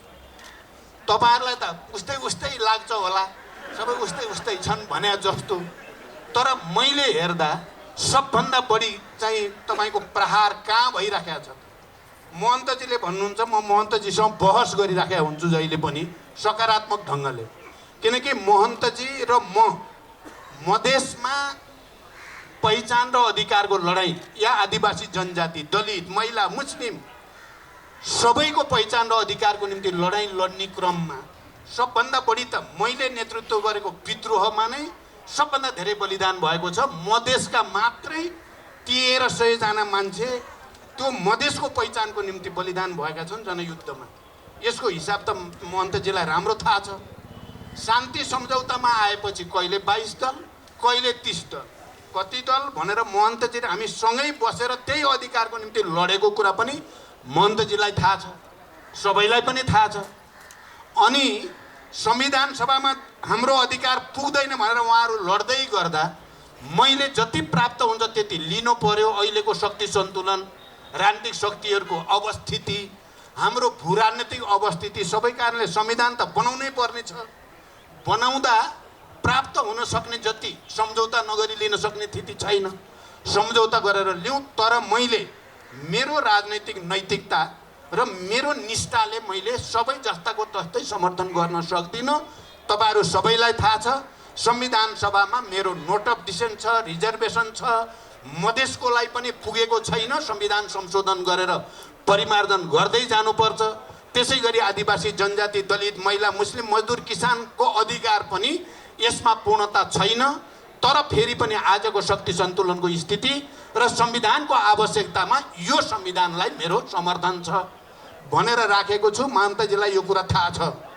तर अहिले रेशम चौधरीको कुरा हुन्छ, मलाई त बडो खुसी छ। हेर्नुहोस्, अहिले त बाफ रे बाफ केपीजीका गुटका मान्छेहरू चाहिँ एकपछि अर्को रेशमजीलाई भेट्न गएका छन्, मन्त्री गएका छन्, नेता गएका छन्। तर सबभन्दा अप्ठ्यारो बेलामा चाहिँ म गएको थिएँ जेलमा र रेशमलाई भेटेका थिएँ भन्ने कुरा पनि महन्तजीलाई थाहा छ। र यो चाहिँ ठिक भइराखेको छैन भन्ने कुरा मैले पब्लिकली पनि त भनेको छु। अनि महन्तजीले भन्ने गर्नुहुन्छ, अहिले पनि अलिकति भन्नुभयो हामी त पीडित। म भन्छु म पनि पीडित। तपाईँ मात्रै पीडित हो र? मेरो टाउकोमा मुद्दा छैनन्? मेरो आन्दोलनका साथीहरू जेलमा छैनन् भन्नुभएको छ, अहिले पनि जेलमा छन्।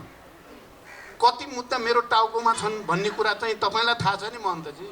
त्यसो भएर मेरो भनाइ उहाँसँग के हुन्छ भने हामी पीडित हौँ, पीडित पीडित मिल्ने हो। पीडितहरूको मोर्चा बनाउने हो र लडाइँ जित्ने हो। मेरो भनाइ यति मात्रै हो। त्यहाँ मेरो कोसिस के छ, नेपाली कङ्ग्रेससँग जनता समाजवादी पार्टीसँग समझदारी होस् र केपीको निरङ्कुश स्वेच्छाचारी र प्रतिगमनकारी नै हो, यो प्रतिगमनकारी प्रवृत्तिलाई परास्त गरौँ।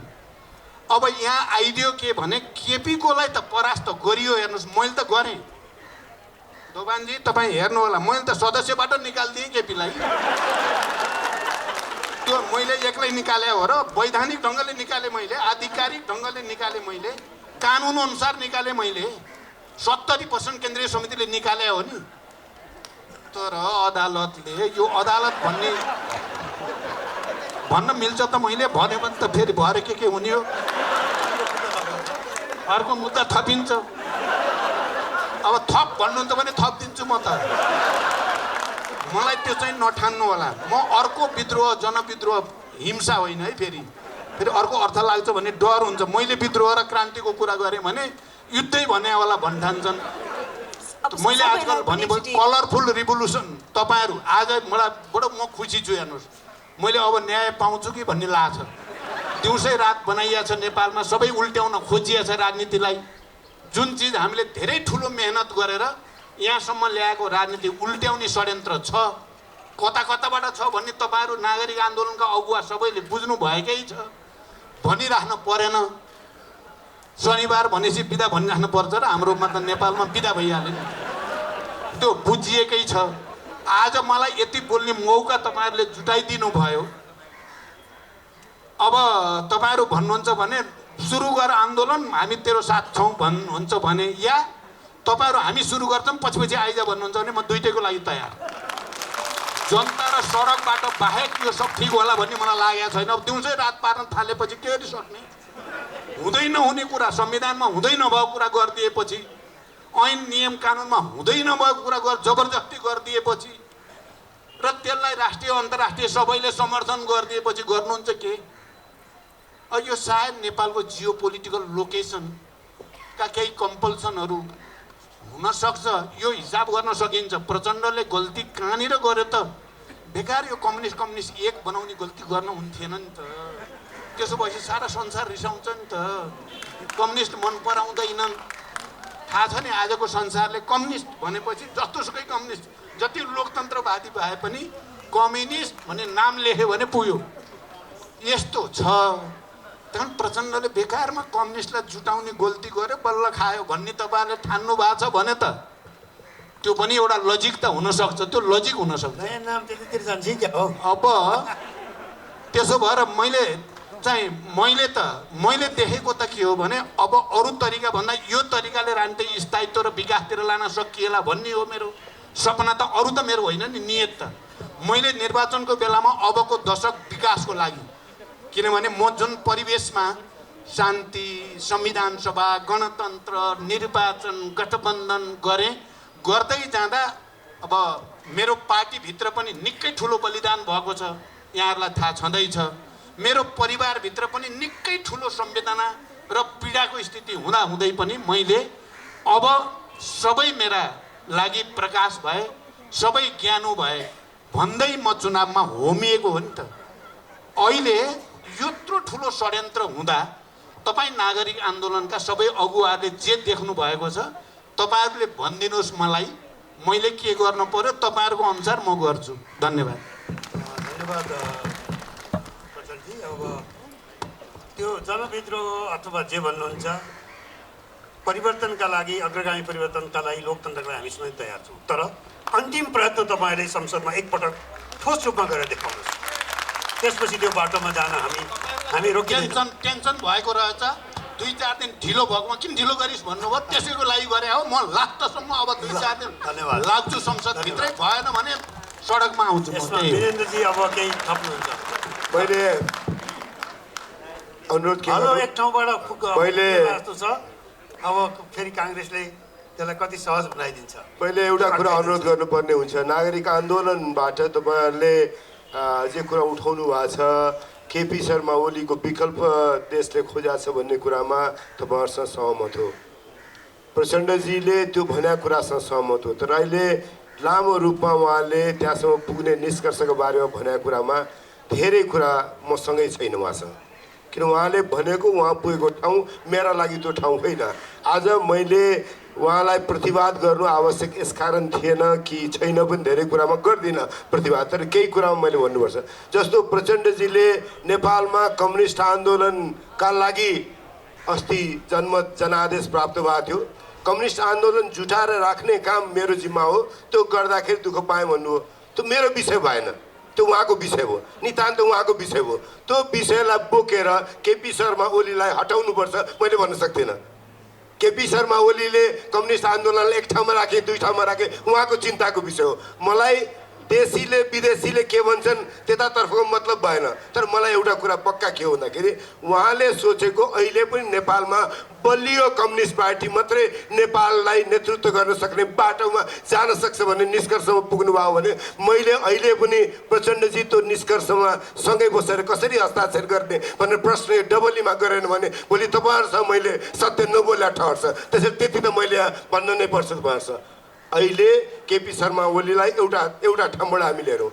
हिजो अदालतमा मुद्दा जाँदाखेरि केपी शर्मा ओलीले संविधानलाई नै भत्काउने बाटोमा संविधानमा आफूलाई मन नपरेका पाङ्राहरू भत्काएर संविधानलाई अप्ठ्यारो पारेका थिए। त्यो ठाउँमा हामीहरू सबै सँगै उभियौँ। सबै उभिएर केपी शर्मा अदालतले हिजो बिपी कोइरालाले विश्वास गरेको अदालतले 8वटा फाँसीका मुद्दा पञ्चायतको अदालतमा पनि गएर लड्ने बिपी कोइराला पार्टीले विश्वास गरेर अदालतबाट त्यो फैसला आउँछ भन्ने विश्वास राखेर बस्यौँ हामी। अदालतका केही कुरा कहिले तल माथि पर्दा चित्त बुझ्ला नबुझ्ला, तर हामी हाम्रा समस्याबाट अदालतको टाउकोमा हालेर पनि उम्किने राजनीतिक बाटो खोजी गर्दैनौँ। त्यति मैले यहाँ तपाईँहरूका बिचमा भनेन भने मैले सहज पर्ने मात्रै कुरा गरे हुन्छ, त्यो तपाईँहरूसम्म राख्न चाहन्छु। अर्को विषय, जब संसद पुनर्स्थापना भयो, जब संविधान ठिक बाटोमा आयो, हामी संसदमा पुगेपछि प्रतिनिधि सभामा पुगिसकेपछि केपी शर्मा ओलीसँगको हाम्रो मतभेदलाई टुङ्गो लगाउने ठाउँ चाहिँ अहिले पनि संसद नै हो भन्ने मान्यता राख्छौँ। हिजो संविधान भत्किएको थियो, आज संविधान जोगाएर त्यो काम गर्न सकिन्छ भन्ने अहिले पनि आश छ। अर्को एउटा विषय तपाईँहरूसँग मैले राख्नुपर्छ, यो संविधान बनाउँदाखेरि ठिक होला बेठिक होला बहस गर्न सकिन्छ, ठिक होला बेठिक होला बहस गर्न सकिन्छ, तर सजिलै सरकारहरू नफेरियुन् भन्ने मान्यताबाट हामीले संविधानका विभिन्न प्रावधानहरू लेख्यौँ।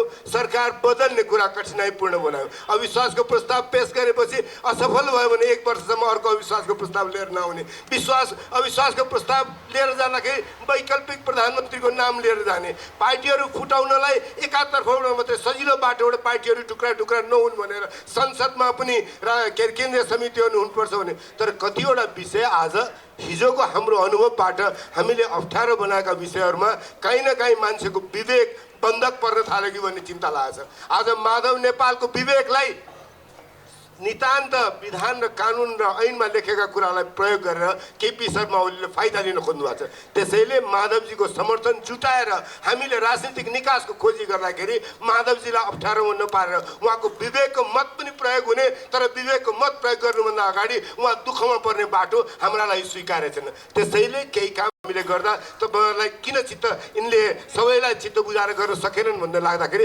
हाम्रो ठाउँमा हामीले लगाएको जुत्तामा खुट्टा हालेर हेर्नुहोस्, त्यस पछाडि बुझ्न सजिलो हुन्छ भन्ने मैले अनुरोध गर्न चाहन्छु। सङ्घर्षको कुरा मात्रै म भन्छु। मलाई याद छ कि जब 7 दलको बैठक हुन्थ्यो हाम्रो, त्यसमा म नै पहिला व्यक्ति हो कि सम्झौता कोसँग गर्ने प्रश्न थियो एकचोटि।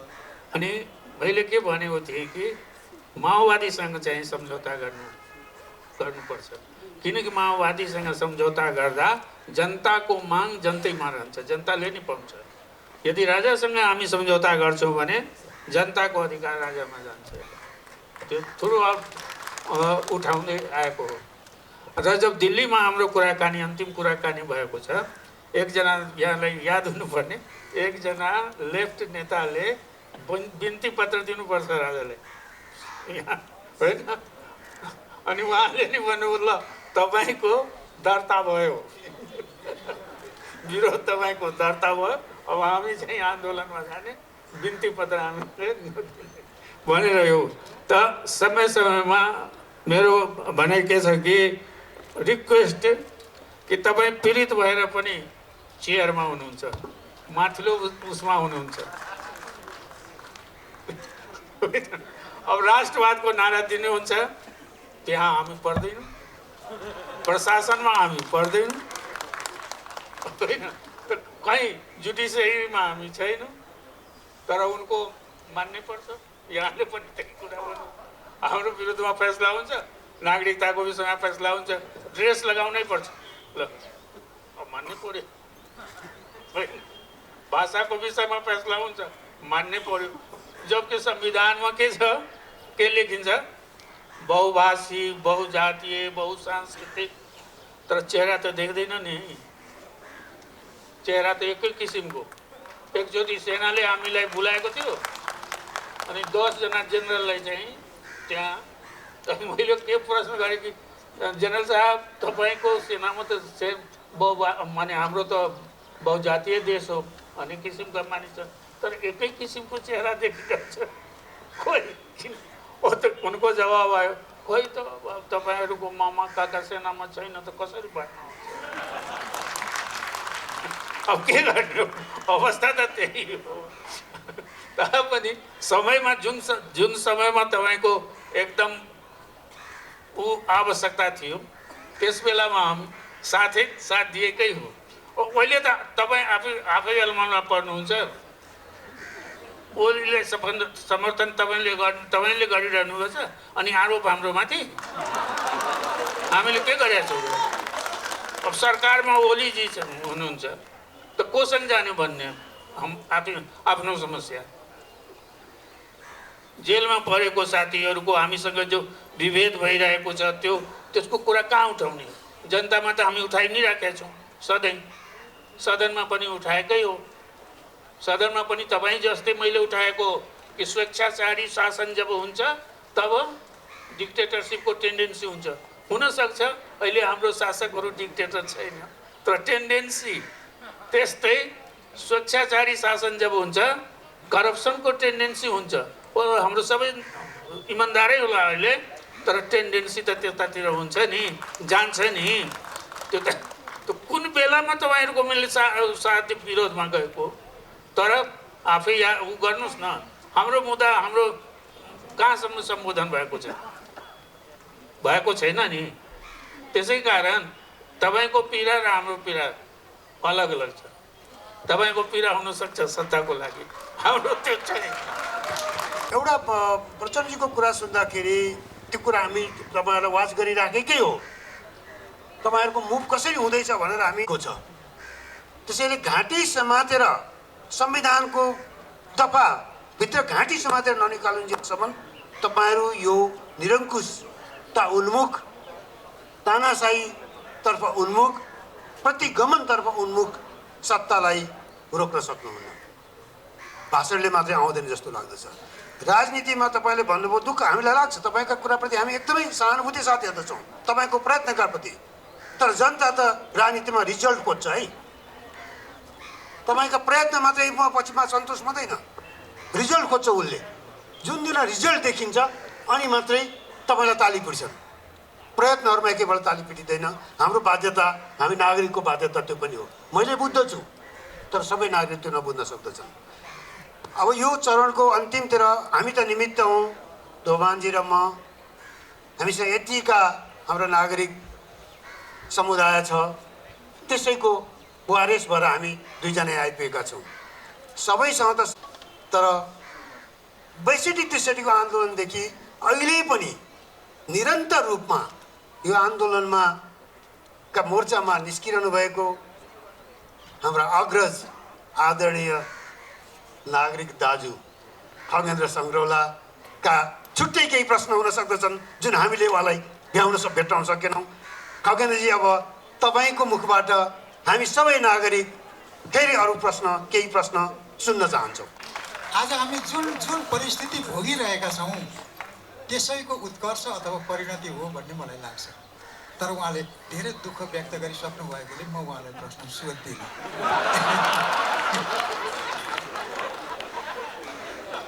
उहाँका अथाह दुःखप्रति मेरो समभाव छ। उमेरको वरियताका हिसाबले, अनुभवको वरियताका हिसाबले उत्पीडनको अनुभूतिको पनि वरियताका हिसाबले महन्तजी हुनुहुन्छ। मलाई लाग्छ महन्तजी उमेरमा त मेरो भाइ हुनुहुन्छ जस्तो लाग्छ, तर प्रेमले अथवा आधारले म उहाँलाई महन्त दाइ भन्छु।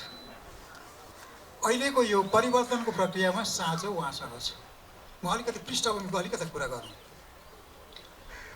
महन्तजीलाई हाम्रो परिवर्तनकामी राजनीतिको परिभाषामा आन्तरिक उपनिवेशको एक नागरिक, आन्तरिक उपनिवेशका उत्पीडितहरूको नायक मानिन्छ। खड्गप्रसाद ओली त्यो पात्र हो जसले मधेसी, त्यसको आकाङ्क्षा, त्यसको सपना, त्यसको पहिचानको चाहनालाई कहिल्यै पनि सम्मान गरेन। संविधान जब बनिरहेको थियो, समान अधिकारको निम्ति उभिने मधेसीहरू मारिँदै थिए। 60 जना मारिए। मार्ने त्यो तपाईँको नेपथ्यमा मार्नेको कमान्ड कसको हातमा थियो? प्रकारान्तरले ओलीको हातमा थियो। खण्डित संविधान बन्यो। संविधान बन्दा के बाचा गरियो भने समय क्रममा परिस्थिति मिलाएर संविधानमा जसका आकाङ्क्षाको सम्बोधन गरिएको थिएन, सम्बोधन गरिनेछ। यत्रो समय शासन गर्दा पनि ओली सरबाट सम्बोधन त भएन। अहिले हरेक दिन समाचार पढ्दा मलाई बडो दिक्क लाग्छ कि दिक्क केमा लाग्छ? महन्तजीले नेतृत्व गर्नुभएको पार्टी ओलीसँग गठबन्धन गर्नको निम्ति हिजो पनि गयो। भोलि अखबार पढ्छु, भोलि पनि गएकै थाहा पाउँछु। अनि उहाँको तर्क के छ भने दुईटा पक्षमध्ये हाम्रो मागलाई जसले सही ढङ्गले सम्बोधन गर्छ हामी त्यसलाई समर्थन गर्छौँ। ओली प्रवृत्ति र ओली प्रवृत्तिको विरुद्धमा उभिएको प्रवृत्तिलाई समदूरीमा राख्ने हेर्नु मिल्छ? ओली प्रवृत्तिलाई तपाईँहरूले नै हिटलरी प्रवृत्ति भन्नुभएको छ, भस्मासुर प्रवृत्ति भन्नुभएको छ, धुन्धुकारी भन्नुभएको छ। संविधान यावत कुरालाई नष्ट गर्न तपाईँले भनिरहनु भएको छ। त्यसले मेरो प्रश्न के भने अहिलेको यो गठबन्धनमा ओली प्रवृत्तिको विरुद्धमा अर्को पक्षलाई समर्थन गर्नुको सट्टा महन्तजीको पक्ष अथवा सम्प्रदायले ओलीलाई नै समर्थन गर्नुपर्ने बाध्यता के छ? यदि त्यो हामी नागरिकहरूलाई भन्न मिल्ने पथ्यमा छ भने, रहस्यमा छ भने जान्न पाए हुन्थ्यो।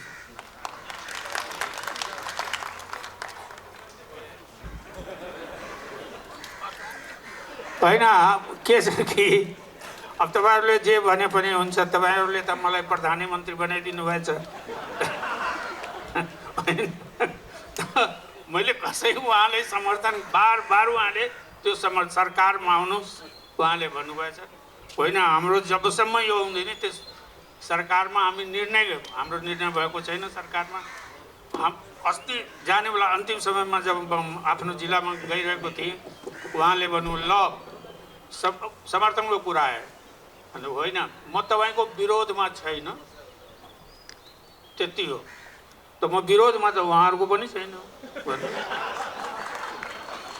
तर काम उहाँको हातमा। हामीहरू यहाँ जति उपस्थित छौँ निर्णय गर्ने अवस्थामा छैनौँ। विचार खालि भोटको दिनमा निर्णय हुन्छ। जनताले तपाईँहरूले पनि निर्णय गर्नुहुन्छ त्यसै दिनमा। अरू दिनमा तपाईँहरूको राम्रो विचार छ, त्यो हामी मनन गर्छौँ। राजनीतिक दल या सरकारमा जो हुन्छ त्यो एक्सेप्ट गर्छ, कुन हदसम्म ग्राह्य हुन्छ त्यो हदसम्म। त्यसै कारण कतिपय कुरा जो उहाँलाई समर्थन अहिलेसम्म म गरेको छैन। सार्वजनिक रूपमा कहिले पनि उहाँले समर्थन गरेकै छैन, सपोर्ट गरेकै छैन। तर एउटा कुरा कि तपाईँ यो राख्नुहोस्, म तपाईँको विरोधमा छैन, त्यति भनेको हो। त्योभन्दा कुनै गठबन्धन भएको छैन। मैले त लिखित त्यही दिनु भन्दैन कि लिखित म गर्दैन। धेरै लिखित गरिसके सबैसँग गरिसकेँ। उहाँलाई प्रचण्डजीलाई नै मैले भनेको थिएँ कि मलाई चाहिँ अब चेक होइन क्यास चाहियो। उहाँले मतलब अब तपाईँहरू बदलिरहनुहुन्छ, काम हुँदैन, त्यो चेकको कुनै काम हुँदैन, त्यो लिखतको कुनै काम हुँदैन। चेक भनेको त बजाउनु पर्दैन तुरन्त, त त्यो हुँदैन। त्यस कारण त्यही कुरा मैले उहाँले ओलीजीलाई पनि भने कि कुनै लिखित म गर्न अवस्थामा छैन। तपाईँ भन्नुहुन्छ कि गर्न सक्छु त गरेर देखाइदिनुहोस्, त्यति अहिलेसम्म हो। अब जहाँसम्म यहाँ छ डिक्टेटरसिपको विरुद्धमा त हमेसा आखिर आवाज मैले संसदमा पनि उठाएको हो नि। साथीहरूलाई थाहै छ कि स्वेच्छाचारी शासक जब स्वेच्छाचारी हुन्छ त उसको टेन्डेन्सी। अब तपाईँहरूले डिटेक्टरसिप भन्नुहुन्छ ओलीजी त ठिक छ, स्वेच्छाचारी शासकको त्यो टेन्डेन्सी हुन्छ, उहाँले स्वेच्छाचारी भन्नुभएछ। करप्सन, तर ओलीजी आफै भन्नुहुन्छ नो करप्सन, त्यो पनि सुन्नुभयो होला होइन? उहाँले आफ्नो मन्त्रीजीहरूको त मैले के भने कि टेन्डेन्सी हुन्छ, टेन्डेन्सी हुन्छ, उतातिर जान सक्छ। हुन्छ अहिले गएको छैन होला, किन सही कुरा त उनकै हातमा सारा चिज छ, सही कुरा त उहाँले भन्यो। हामीले भनेको कुरा हामी झुठो कुरा भन्छौँ यसको लागि कि उहाँबाट साँचो कुरा आओस् न। सबै कुरा त उहाँ शासन प्रशासन उनको हातमा हो, त हामी कहाँबाट? तपाईँको सद्भाव छ, तपाईँ सबैको सद्भाव छ मेरो प्रति, मलाई थाहा छ। अब मोलीजीको मन्त्रीहरू पनि गएछौँ, त्यो पनि एउटा सद्भाव हो। तर हाम्रो जेलमा परेको साथीले राहतको रूपमा के पायो त? त्यही बोली बाहेकहरू त केही छैन। त्यसै कारण हामी त वास्तविकता, रियालिटीमा वास्तविक कुरा चाहन्छौँ कि सबै आन्दोलन गरेर नि आए। ओलीजी घन्टु भाषण गर्नुहुन्छ मसँग, 14 वर्षको कथा मलाई सुनाउनुहुन्छ, कसरी उहाँ 14 वर्ष। त म त्यही भन्छु कि त्यही तपाईँ पनि जेलैमा बसेर यहाँ पुग्नु भएको छ। अब हाम्रै साथीहरू किन डेमोक्रेसी त को सङ्घर्ष गरे बेटर लाइफको लागि, त जेल के बेटर लाइफ हो? जेलमा बस्नु अगर बेटर लाइफको त जाउँ हामी सबै, तब त हामी सबै जेलमै जानु पर्यो। त्यति हो। त्यसै कारण यस मामलामा चाहिँ कि कुनै डिक्टेटरको आखिर त्यो राजाको विरोधमा त खुलेआम आवाज लगाएकै हो नि, स्टेजैबाट बोलेको हो। राजनीतिक दलमा महिला नेतृत्व नै छैन जस्तो पनि लागिरहेको छ। यो कारण के हो भन्दाखेरि 3-4 दिन अगाडि सारथीको नाम सार्वजनिक भएको थियो। सारथीहरू, अहिलेका प्रधानमन्त्रीका सारथीहरू त्यहाँ सबै पुरुष हुनुहुन्थ्यो। मेरो मूल प्रश्न के छ भन्दाखेरि, माधव नेपालजी गइसक्नुभयो, उहाँले के भन्नुभयो भन्दाखेरि अनेक दाउपेचको नाम हो राजनीति। फेरि वीरेन्द्रजीले पनि के भन्नुभयो भन्दाखेरि नेपाली काङ्ग्रेसले चिन्ता दूर गर्छ, कसको भन्दाखेरि नागरिकको। त्यसपछि मेरो प्रश्न यहाँहरू सबैजनालाई, आदरणीय महन्तजीले पनि के भन्नुभयो भन्दाखेरि डेमोक्रेसीमा सबैको स्थान सुनिश्चित हुन्छ र हुनु पनि पर्छ, र जब जब डेमोक्रेसीलाई चुनौती हुन्छ हामी त्यहाँ उभिनेछौँ भन्नुभयो यहाँहरू सबैजनालाई। र प्रचण्डजीले के भन्नुभयो भन्दाखेरि कठोर निर्णय राजनीतिले गर्नेछ र हामीले विगतमा पनि गरेका छौँ। र मलाई यहाँ बसिरहँदाखेरि, यहाँहरू चारैजनालाई सुनिरहँदाखेरि र मोडरेटरलाई पनि सुनिरहँदाखेरि मेरो मनमा चाहिँ एउटा के डर जाग्यो भन्दाखेरि, पटक पटक गणतन्त्र, धर्मनिरपेक्षता, सङ्घीयता, समावेशी समानुपातिकको विषयमा हामी नेगोसिएट गर्दैनौँ र हुँदैन भनेर भन्नुभयो। भोलि कतै यसैमा त कठोर निर्णय गर्नुहुन्न, हामी चाहिँ परीक्षामा छौँ यहाँहरूको। अलिकति खुलस्त यहाँहरूले यो विषय हाम्रो नन नेगोसिएबल हुन्छ भनेर आज हामीलाई ढुक्क बनाइदिनुहोस्। संविधान संशोधनलाई अगाडि लिएर हिँडेको थियो, त्यो आज पनि हामी साझा नै हो। संविधान संशोधन तपाईँले भनेकै ठाउँमा म छैन, मेरो पार्टी छैन, तर जहाँ मिनिमम कमन मिनिमम ठाउँ हामीले हिजो खुट्याएर राखेका थियौँ, त्यो ठाउँमा अहिले पनि सँगै हिँडौँ, म आग्रह गर्न चाहन्छु। दोस्रो, मेरा मतदाता पनि 2/3 बढी मधेसी मूलको मानिसहरू हुनुहुन्छ। त्यहाँबाट म निर्वाचित हुनुभन्दा अगाडि चुनावमा जाँदादेखि अहिले निर्वाचित भएर आएपछि पनि लगातार 3 वर्षदेखि एउटा विषयमा हरेक 4-5 दिनमा आउँछ। एउटा मानिस संविधानले उसलाई नागरिकता दिइसक्यो, तर हामीले अहिलेसम्म कानुन बनाएर नागरिकता दिएको छैनौँ। फोन गर्छ, चाँडै हुन्छ भन्दा 3 वर्ष बित्यो, बिचमा त अब नहुने भयो, संसदै गयो भन्नुपर्ने अवस्था हो। मैले अहिले पनि आग्रह गर्दछु, नागरिकताको विधेयक संसदमा अड्किएर बसेको छ, त्यो विधेयकलाई अगाडि लिएर जाउँ। मन्त्रीले प्रस्तुत गर्ने काम बाँकी छ, त्यो हाम्रो साझा मुद्दा हो जस्तो लाग्छ मलाई। त्यसमा केही विमति छ भने त्यसलाई हामीले ती टुङ्गो लगाउन सक्छौँ भन्ने मलाई लाग्छ। त्यसले पनि संसदलाई एउटा बलियो के भन्दाखेरि सारा नागरिक हामी जसको मत लिएर जसका प्रति जिम्मेवारी लिएर हिजो बनाएको संविधानलाई जोगाएर लिएर जाने कुरामा हामी सँगै हुन सक्छौँ जस्तो लाग्छ मलाई। तेस्रो कुरा मैले तपाईँहरूको बिचमा के राख्छु भन्दाखेरि मोहनाजीले भने जस्तो हामीले यो संविधानलाई जोगाउने कुराका लागि संविधानका नन नेगोसिएबल फिचर्सहरू जस्ता सङ्घीय लोकतान्त्रिक गणतन्त्र र समावेशी राजनीति त्यसलाई कहीँ पनि रिट्र्याक्ट गर्नलाई कसैलाई पनि अवसर नहोस् भनेर ओलीले संविधानका पाङ्ग्रा फुत्काएर संविधानलाई जोखिममा पार्दाखेरि संविधानको पाङ्ग्रा फुत्केर नदिने ठाउँमा पुर्यायो। आज पनि हामी केही कठिनाइ केही सकस ओलीलाई विदाई गर्न भएको छ।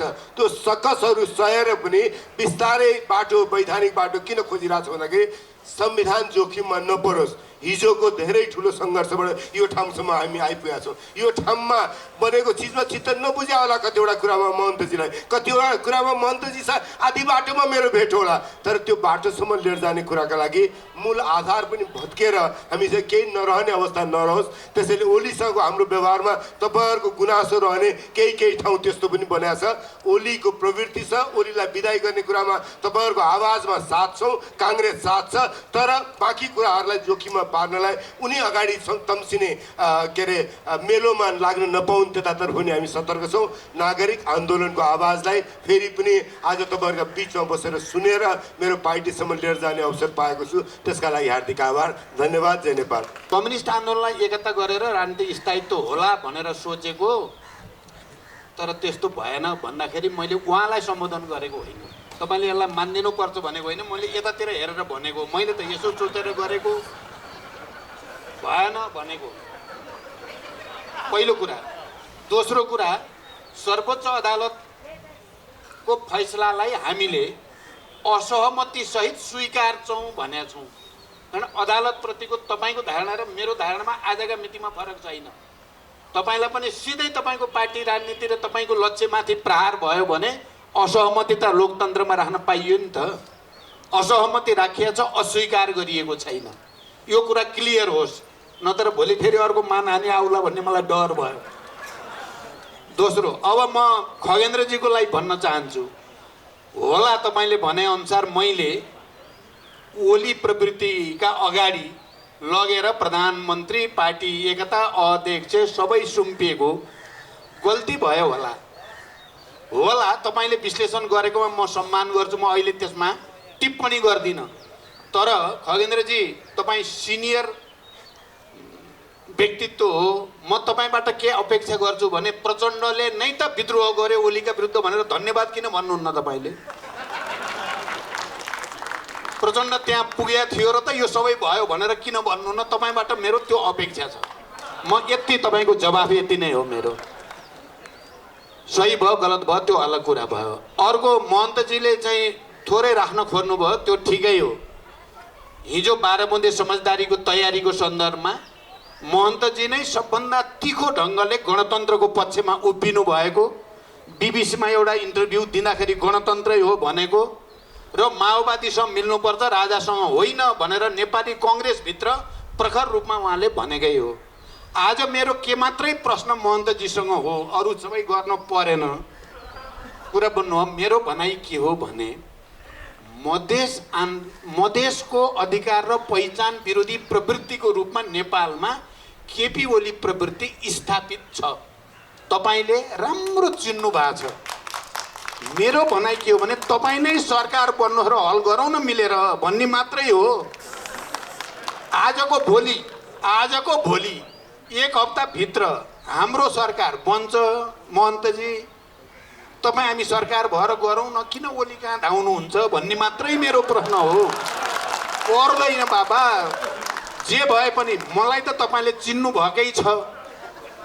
म त्यही हो जसले मधेसकै मुद्दालाई 2 चोटि संसदमा संशोधन प्रस्ताव हालेको छु र त्यो संशोधन प्रस्ताव पास हुन नदिने केपी ओली नै हो भन्ने कुरा तपाईँलाई राम्रो थाहा छ। अनि अहिले चाहिँ आज पनि म जस्तै हुनुभयो तपाईँ। म केही समय आज पनि कहाँ भन्दा बालुवाटार ओलीका, भोलि कहाँ बालुवाटार ओलीका। अब त्यसो भएर खगेन्द्रजी त्यत्रो रिसाउनु भएको छ मसँग। अब तपाईँ पनि दिनदिनै ओली भयो भने तपाईँसँग नि रिसाउँदैन है। जहाँसम्म असमानताको यो त वास्तविकता हो।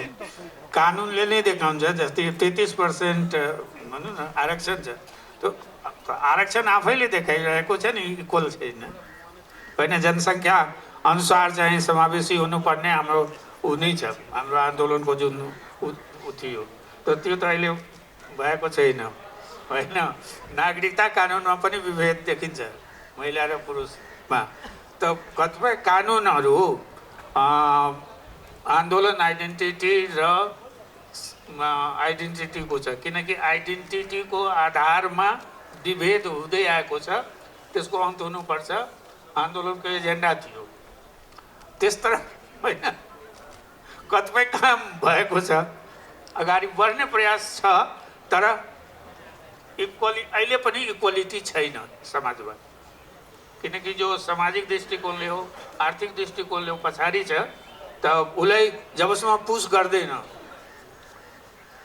ठाउँमा पुर्याउँदैन, आफ्नै बलमा पुग्ने त्यहाँ अवस्था कानुनले केही अवरोध छ, कहीँ कानुनले नै अवरोध गरेको छ। अरू ठाउँमा चाहिँ समाजको जो ट्रेडिसनल भ्यालु छ त्यस भ्यालुजबाट पनि समाज बाँधिएको छ, त्यसलाई पनि तोड्नुपर्छ। त त्यो स्थिति छ, त्यसै कारण उहाँको भनाइ सही नै हो। के मोहनाजीको भनाइ सही नै हो। मैले खालि मोहनाजीले जो प्रश्न उठाउनु भयो थियो त्यो बारेमा मैले थोरै एकसँग हाम्रो व्यक्तिगत लिनु दिनु केही पनि छैन, कुनै दुश्मनी व्यक्तिगत त हाम्रो छैन। यही सङ्घीयता, गणतन्त्र, धर्मनिरपेक्षता, समावेशिता माथि उहाँले प्रहार गर्नुभएको हुनाले त्यसको रक्षाको लागि हामी अगाडि बढेको कुरा नै यसमा सम्झौता हुँदैन भन्ने कुराको सबभन्दा ठुलो प्रमाण हो। मोहनाजी, म यही कुरा राख्न चाहन्छु। महिलाहरूलाई 33% महिलालाई हरेक पार्टीको कमिटीमा ल्याउनुपर्छ भनेर ऐन बनाउने हामी नै हो। हामी अब सम्मेलनहरूबाट 33% महिलाहरूलाई कमिटीमा ल्याउने प्रक्रिया अगाडि बढाउँदैछौँ। तपाईँले भनेको अनुसार यहाँ महिला नेता भइदिए हुन्थ्यो भन्ने ठिकै हो। नागरिक आन्दोलनलाई धन्यवाद, तपाईँले जे भए पनि चाहिँ सहजकर्ताको रूपमा चाहिँ महिलालाई अगाडि ल्याउनु भयो। अर्को पटक हामी पनि महिला ल्याउने कोसिस गर्छौँ। धन्यवाद। खुसी लाग्यो आज कि करिब 3जनाको सहमति देखिन्छ। बारम्बार भन्नुभएको छ महन्तजीले, तपाईँको विरोध पो गरेको छैन, कहाँ सहयोग समर्थन गरेर कहाँ गरेका छौँ हामीले भनेर बारम्बार भन्नुभएको छ। मलाई चाहिँ त्यो शङ्का पनि केही हदसम्म दूर भएको छ। प्रचण्डजीले गजब एउटा प्रश्न भनिदिनु भयो, अब हप्ता 10 दिनमा यो परिवर्तन देखिन्छ। मैले सुनिरहेको थिएँ नयाँ वर्षमा पुग्दाखेरि यो सरकार विस्थापित भएर आन्दोलन संसद पुनर्स्थापनाको आन्दोलन गर्ने नेतृत्व गर्ने दलहरूले सरकारको नेतृत्व गर्नेछ। नयाँ वर्षको त्यही शुभकामना सहित जुन किसिमको उपस्थिति र एउटा नागरिक आन्दोलनको एउटा आज यो प्रत्यक्ष संवादको जुन आयो अवसर जुट्यो, सबैको लागि हार्दिक आभार। र उहाँहरूले समय दिनुभयो। अप्ठ्यारो समय थियो, मिनेन्द्रजी बसिरहनु भएको छ। वास्तव नवीननाथ जोशीको त्यो निधन, उहाँ विद्यार्थी छँदादेखि नै सङ्गत गरिरहेको मानिस हो। काङ्ग्रेसभित्र एउटा प्रतिबद्ध, निष्ठावान र एउटा असल नेतृत्वको एउटा निरन्तर आन्दोलन लगाइरहेको व्यक्ति आज हाम्रो माझमा नहुँदाखेरि अलिकति हामी सबैलाई खल्लो लागेको छ। केवल नेपाली काङ्ग्रेसका लागि मात्र होइन, हामी आन्दोलनमा संलग्न सबैलाई एउटा यो दुःखद क्षण हो। हामी सबैको श्रद्धाञ्जली छ।